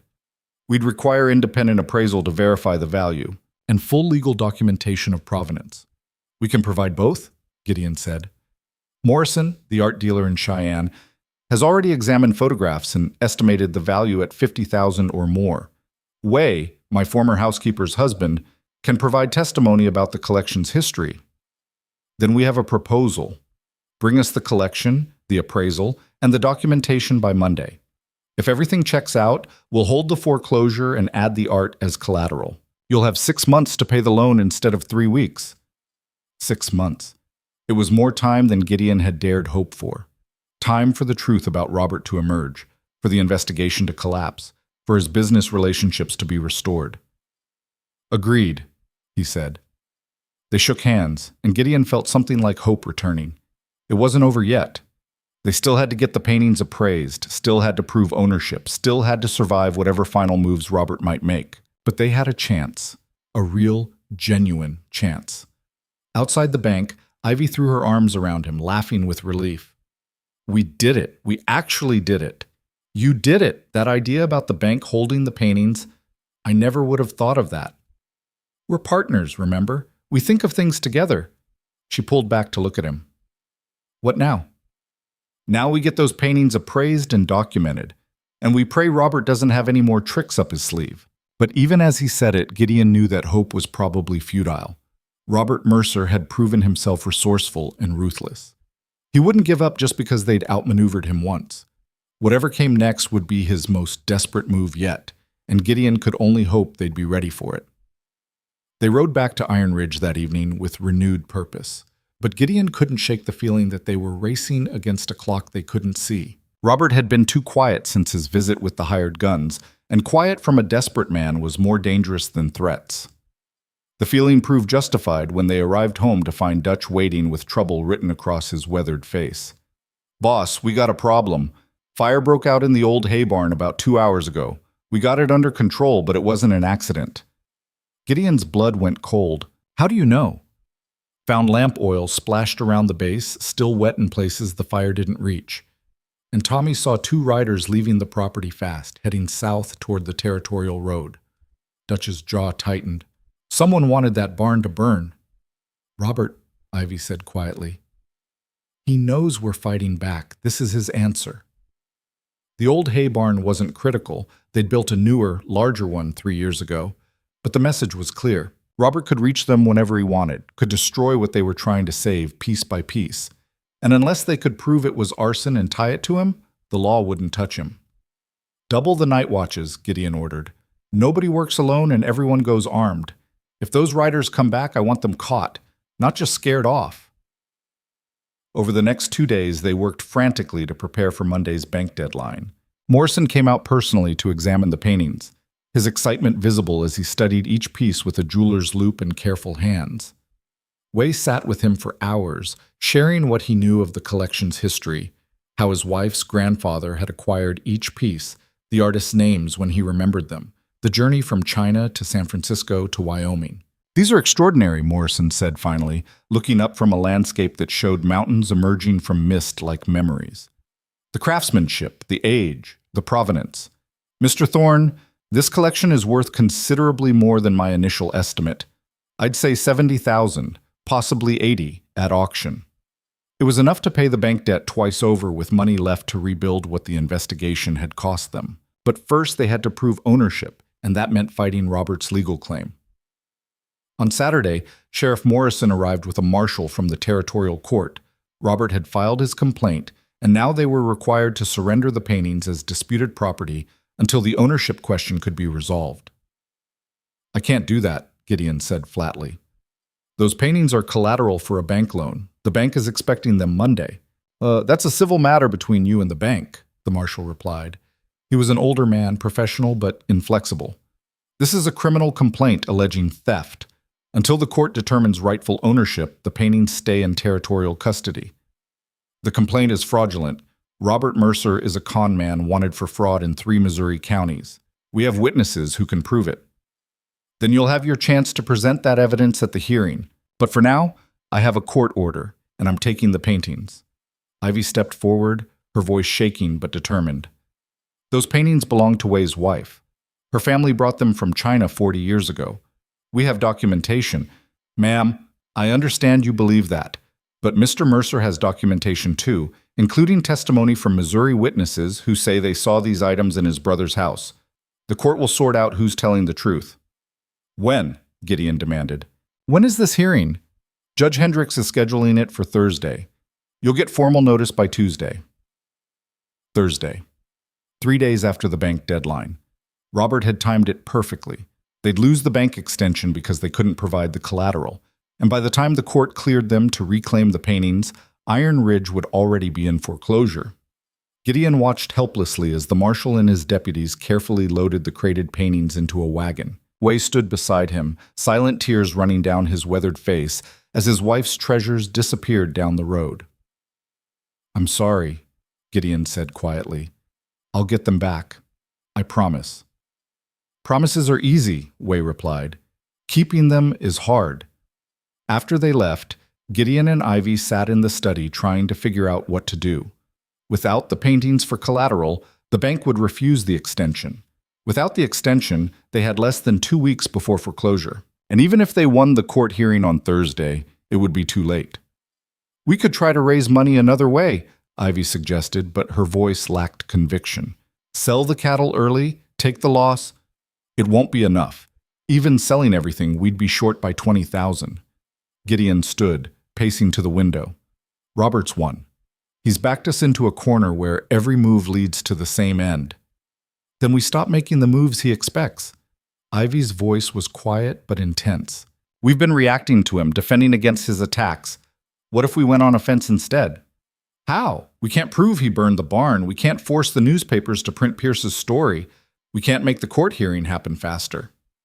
"No, but we can go after the one thing Robert actually cares about, his deal with Senator Blackwood." Gideon turned to look at her. "What do you mean?" "Robert's entire plan requires Blackwood to keep the investigation alive. If Blackwood drops it, Robert loses his leverage. The bank's concerns disappear, your contracts get reinstated, everything stabilizes." She stood, moving to the desk where Pierce's documentation lay scattered. "We can't force newspapers to print the truth, but we can force Blackwood to hear it, face to face, in his office, with witnesses he can't ignore. He won't see us. We're the people under investigation. He'll see Jonathan Pierce and Pierce's witnesses. And maybe he'll see a letter from every investor Robert defrauded, every person he hurt, all saying the same thing, that Senator Blackwood is being manipulated by a criminal, and if he doesn't drop this investigation immediately, we'll make sure every voter in Wyoming knows he was either corrupt or incompetent." It was bold to the point of recklessness, confronting a senator with threats and evidence, demanding he reverse his position or face public humiliation. It could backfire spectacularly, but it was also the only move Robert wouldn't anticipate, because it required a level of audacity most people didn't possess. "It could destroy us," Gideon said slowly. "If Blackwood doubles down instead of backing off, if he decides to crush us for threatening him, we're already being destroyed. This way, at least we go down fighting."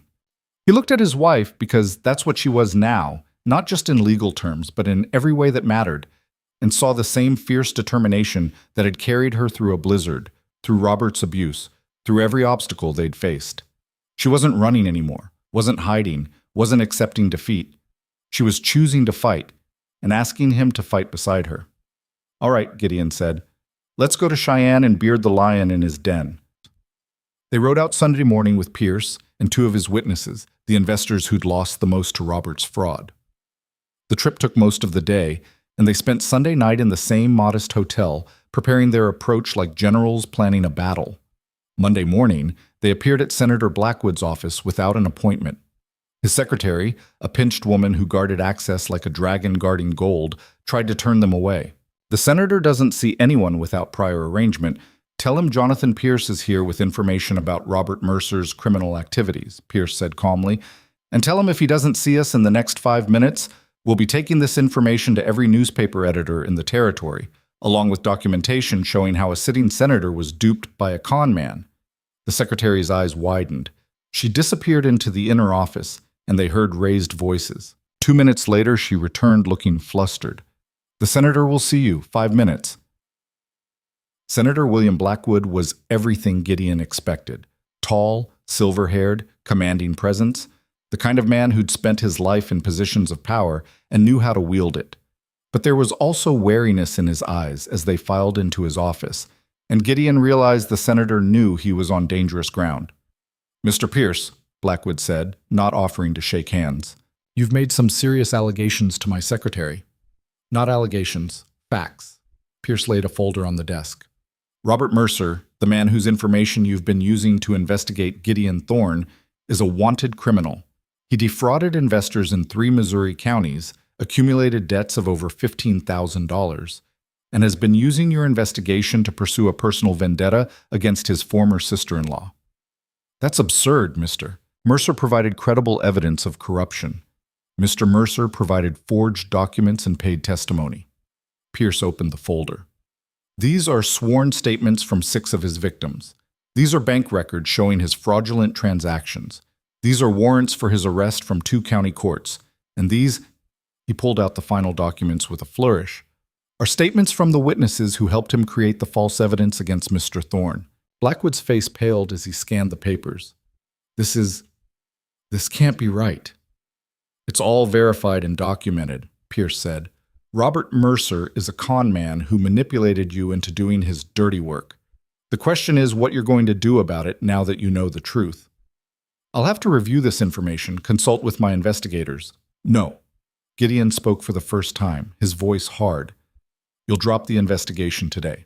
Now. Because if you don't, we're walking out of this office and going straight to the Cheyenne Leader, the Denver Post, and every other paper we can reach. And we'll make sure they know that Senator William Blackwood either knowingly participated in a fraud against a Wyoming rancher or was too incompetent to recognize he was being used. Blackwood's eyes flashed. You dare threaten me? I dare defend myself against a corrupt investigation built on lies. You participated in that, Senator, whether you knew it or not. Now you get to choose, admit you were deceived, drop the investigation, and come out looking like a victim of a con man's scheme. Or dig in, defend Robert Mercer, and go down with him when the truth comes out. The silence stretched taut. One of Pierce's witnesses, a gray-haired man who'd lost his life savings to Robert's mining scheme, spoke up quietly. I voted for you, Senator. Believed you were a man of integrity. Don't make me regret that by choosing to protect a criminal over admitting an honest mistake. Blackwood looked at each of them in turn, and Gideon could see the calculation happening behind his eyes. Political survival versus pride. Truth versus the appearance of strength. Finally, the senator sat back in his chair. I'll need to verify this information independently. Of course, Pierce said smoothly. We'd expect nothing less. But while you're verifying, we'd appreciate a temporary suspension of the investigation, just until you've confirmed what we've told you. And if I refuse? Then we go to the newspapers today, and you can verify everything while reading about it in print. Gideon's voice was calm but absolute. Your choice, Senator. Another long silence. Then Blackwood pulled out a sheet of official stationery and wrote quickly, his hand tight with controlled anger. When he finished, he pushed the paper across the desk. Temporary suspension pending review of new evidence. That's all you're getting until my staff has verified these claims. That's all we need, Gideon said, taking the letter. For now. They left the office with Blackwood's suspension letter in hand, and Gideon felt something like triumph surging through him for the first time in weeks. It wasn't complete victory. The investigation could theoretically resume if Blackwood decided to brazen it out. But it was enough to take to the bank, enough to prove that the allegations against him were crumbling. That was either brilliant or suicidal, Pierce said as they walked out of the building. Possibly both. It was necessary, Ivy replied. She looked at Gideon, her eyes bright. Now we take this to the bank and we finish what we started. They went directly to the Cattleman's Bank, where Whitmore read Blackwood's letter with an expression that suggested he'd bitten into something sour. This is a temporary suspension, not an exoneration, he pointed out. It's proof the investigation is falling apart. Senator Blackwood wouldn't suspend it unless he'd discovered serious problems with the underlying evidence. Gideon leaned forward. You wanted security against risk. The risk was that the investigation would destroy my business relationships. That risk is disappearing as we speak. What about the collateral? The paintings you promised? Tied up in a fraudulent legal claim by the same man who fed lies to Senator Blackwood. But the claim will be dismissed at Thursday's hearing, and the paintings will be available immediately after. Gideon pulled out Morrison's appraisal. You have independent verification they're worth 3 times what I owe you. The moment they're released, they become your collateral. Whitmore exchanged glances with his fellow officers. This is highly irregular. So is launching a baseless investigation against one of your clients because a senator got manipulated by a con man, Ivy said. Mr. Thorne has been a reliable borrower for 15 years. He's offered you collateral worth double your loan, and he's proven the investigation against him is fraud. What more do you need? The calculation played out on Whitmore's face. The bank's exposure if they foreclosed on a potentially innocent man, the public relations disaster if it came out they'd been pressured by a corrupt investigation, the simple fact that the paintings were worth more than the debt. We'll need the suspension letter in writing, notarized, Whitmore said finally. And we'll need your commitment that the moment those paintings are released, they come directly to us. Done, Gideon agreed. Then we'll grant a 30-day extension. Not 6 months, 30 days. If the paintings aren't in our possession by then, if the investigation resumes, if any of this falls apart, we foreclose immediately. It was less than Gideon hoped, but more than he'd had an hour ago. 30 days to get the paintings released, to ensure Blackwood didn't reverse course, to rebuild the business relationships the investigation had damaged.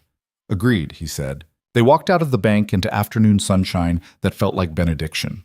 Ivy grabbed his hand, squeezing tight, and Gideon squeezed back, amazed they'd pulled this off. We're not finished yet, he cautioned. We still need to win Thursday's hearing. We will, Ivy said with certainty. Robert's out of moves. He's lost Blackwood, lost his legal leverage, lost everything except that fraudulent ownership claim. And once the judge hears Way's testimony, sees Morrison's provenance documentation, that claim will fall apart. Gideon wanted to share her confidence, but he knew Robert too well by now. A desperate man with nothing left to lose was the most dangerous kind, and Robert Mercer had just been backed into a corner. They found out how dangerous Tuesday afternoon. Gideon was in the barn checking a mare's injured leg when Dutch came running, his face ashen. "Boss, fire at the main house, big one!" Gideon's heart stopped. He ran toward the house and saw smoke pouring from the east wing, thick and black, flames already visible through the upper windows. Ranch hands were forming bucket lines from the well, but it was clear the fire was spreading faster than they could fight it. "Where's Ivy?" Gideon shouted. "Don't know. Haven't seen her since lunch." Terror, like nothing Gideon had ever known, seized him. He ran toward the burning house, ignoring Dutch's shouts, and crashed through the front door into smoke so thick he could barely see. The heat was intense, the air toxic, but he pushed forward, yelling Ivy's name. He found her on the stairs leading to the second floor, collapsed and unconscious, overcome by smoke. Flames were spreading from the east wing toward the stairwell, eating through the old wood with terrifying speed. Gideon grabbed Ivy, lifting her over his shoulder, and stumbled back toward the door. The ceiling beam above the stairs cracked, showering sparks and burning debris. Gideon dove sideways, shielding Ivy with his body, feeling the heat sear his back through his shirt. Then hands were grabbing him, pulling him toward the door, and suddenly they were outside in clean air, both of them coughing and gasping. Dutch and 2 other hands had pulled them out. They laid Ivy on the grass, and Way appeared with water, bathing her face, trying to wake her.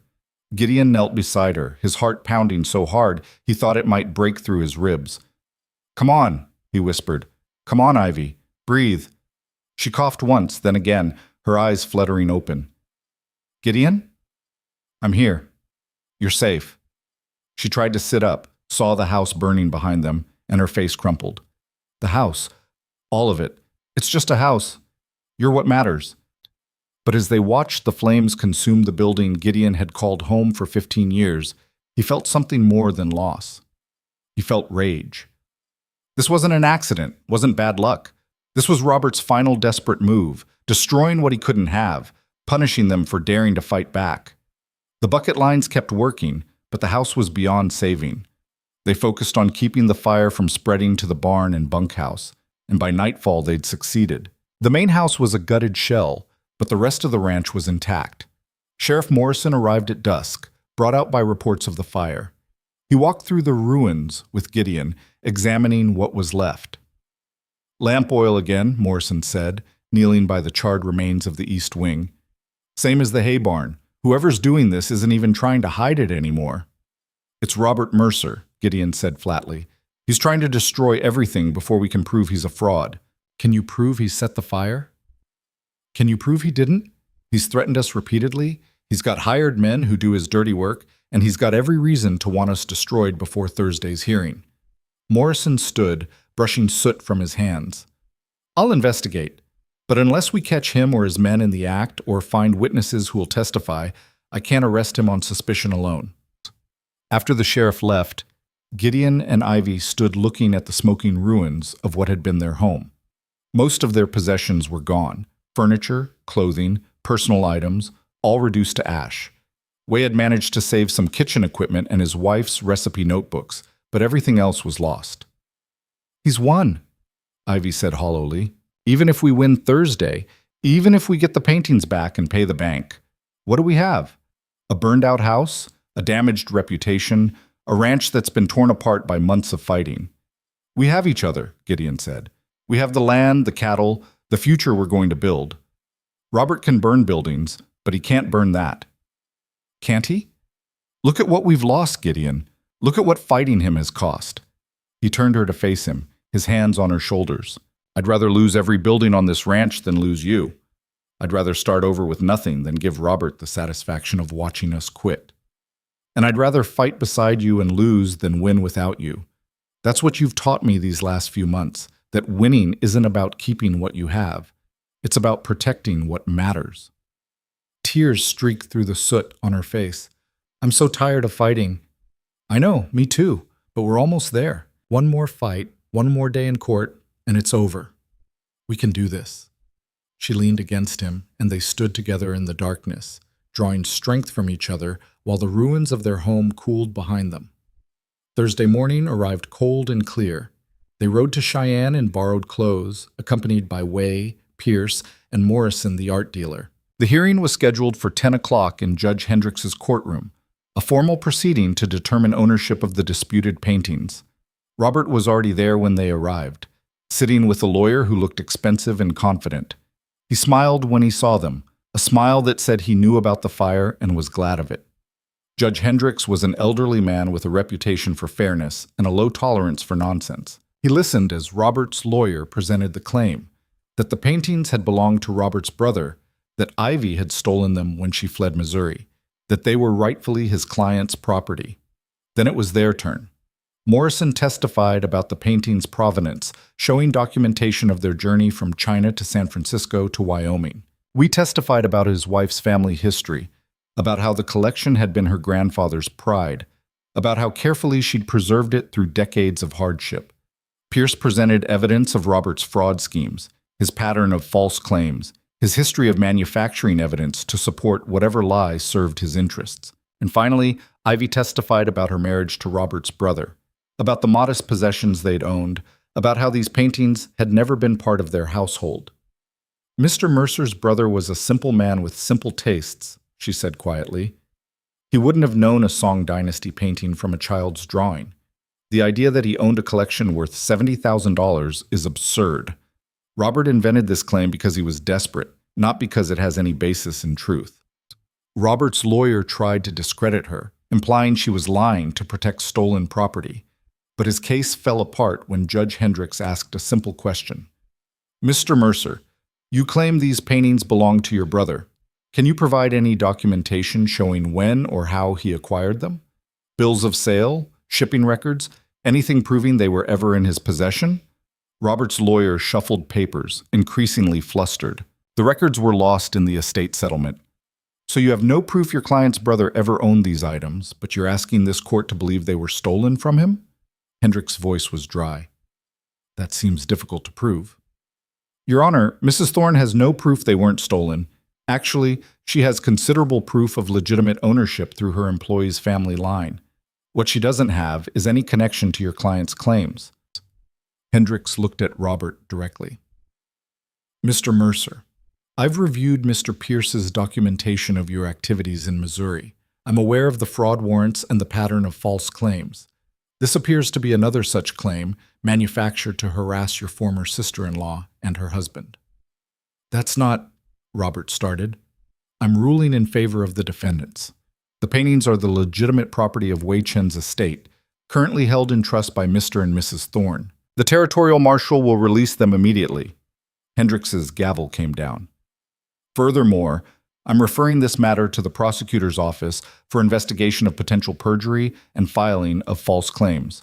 Mr. Mercer, I suggest you retain better counsel." The courtroom erupted. Robert lunged toward Ivy, face twisted with rage, but the bailiff intercepted him. As they dragged him toward the door, Robert screamed, "You've destroyed me! Everything I had, everything I worked for, you took it all!" "You destroyed yourself," Ivy called after him. "I just refuse to let you destroy me, too." Outside the courthouse, they stood in stunned silence, barely believing it was over. The paintings would be released, the bank would get its collateral, the investigation was suspended, and Robert was facing criminal charges. After months of fighting, they'd won. "What happens now?" Ivy asked. "Now we go home and rebuild," Gideon said. "The house, the reputation, everything. It'll take time. We have time. We have 6 months before the bank loan is due, and with the paintings as collateral, they'll give us more if we need it. The investigation is dead, so my contracts will be reinstated. We'll hire crews, rebuild the house bigger and better, and we'll do it together." Wei touched Gideon's arm gently. "My wife would be happy," he said. "Her treasures saving the ranch she loved. It's fitting." "We'll pay you back," Gideon promised. "Every penny the paintings bring, it's yours." "No, you keep enough to rebuild, to secure your future. The rest you can return when you're able. My wife's legacy should protect what she helped build." Over the following weeks, the pieces fell into place with surprising speed. Morrison's client in San Francisco purchased the entire collection for $75,000, enough to pay the bank debt and fund reconstruction of the main house. Senator Blackwood quietly closed the investigation, issuing a terse statement about being misled by false information. The canceled beef contracts were restored as word spread that the corruption charges had been fabricated. Robert Mercer was arrested in Colorado, trying to flee to California, brought back to Missouri to face fraud charges from multiple counties. The last Gideon heard, he was serving 5 years in a state prison. The house rose from its ashes over the summer, rebuilt with care and vision. This time, Ivy helped design it, adding windows to catch the morning light, creating spaces that felt warm instead of austere, transforming the fortress Gideon had built into a home they were building together. On a September evening, Gideon stood on the new porch watching the sun set over his land, their land, and felt Ivy's arms wrap around him from behind. "It's beautiful," she said. "It is. Do you miss the old house?" "No, that was the house I built to hide in. This is the house we built to live in. There's a difference." She came around to face him, her eyes reflecting the sunset. "I've been thinking about something." "What's that?" "Our agreement. The one we made on our wedding night, about either of us being able to end the marriage if we wanted." Gideon's heart clenched. "And?" "I want to renegotiate." "Renegotiate how?" "I want to take that clause out. I don't want an escape route anymore. I want this to be real, permanent, the kind of marriage people build their whole lives around." She paused. "If you want that too." He pulled her close, resting his forehead against hers. "I wanted that the day I proposed to you. I just didn't know how to say it without scaring you away. I'm not scared anymore. Not of you, not of us, not of what we're building together."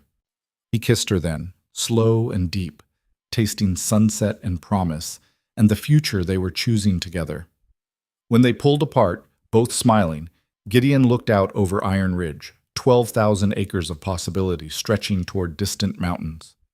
"You know what's funny?" he said. "What?"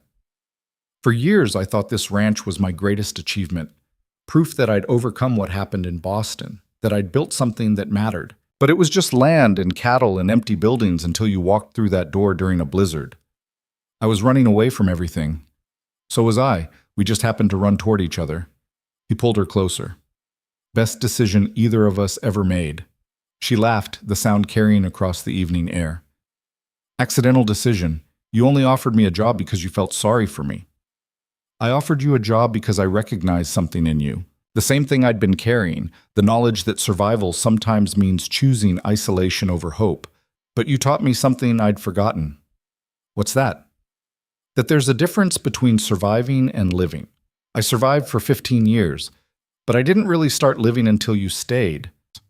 They stood together as darkness fell and stars emerged, two people who'd been broken by different cruelties, who'd found each other in a Wyoming blizzard, who'd fought their way through corruption and fire and loss to build something neither of them had believed possible: a home, a partnership, a love that had grown from desperation into something strong enough to weather any storm.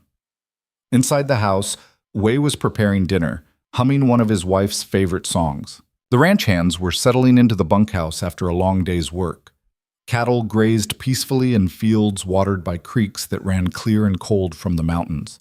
And on the porch of the house they'd built together, Gideon and Ivy Thorne stood wrapped in each other's arms, watching their future unfold across the Wyoming territory like a promise finally kept. The loneliness that had defined Gideon's life for so long had been replaced by something infinitely better, not the absence of solitude, but the presence of someone who understood it, not the fortress of isolation he'd built, but the home they'd created together from honesty, courage, and hard-won trust. Robert had tried to destroy them and failed. The investigation had tried to break them and failed. Fire had tried to consume what they were building and failed. They'd survived it all, not because they were stronger than their enemies, but because they'd finally stopped fighting alone. As the stars wheeled overhead and the Wyoming night wrapped around them like a blessing, Gideon thought about the woman who'd arrived on foot through a blizzard, asking for nothing, and somehow given him everything. She'd come to confront the loneliness he'd buried beneath power and success.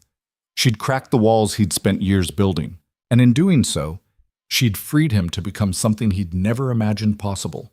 Not just a wealthy rancher, not just a survivor, but a man capable of loving and being loved in return. "Thank you," he said quietly. "For what?" "For walking 30 miles through a blizzard, for staying when you could have left, for fighting when it would have been easier to run, for choosing this life with me." She tilted her head back to look at him, her eyes bright with unshed tears. "Thank you for seeing me when I felt invisible, for protecting me when I needed it, for building this life with me, for finally being brave enough to want more than just survival." They kissed again, gentle and reverent, sealing promises neither had known how to make when they'd first met. The kiss tasted like home, like hope, like all the tomorrows they'd spend building something beautiful from the ashes of who they'd been before. And when they finally pulled apart and walked inside together to share dinner with Wei and plan the next day's work, Gideon felt a peace he'd spent 42 years searching for. Iron Ridge was no longer just his empire, his achievement, his fortress against the world. It was theirs. A home built on honesty instead of walls, on partnership instead of power, on love that had survived every test and emerged stronger. And that, Gideon thought as he sat down to dinner with his wife and his friend, was worth more than all the land in Wyoming territory.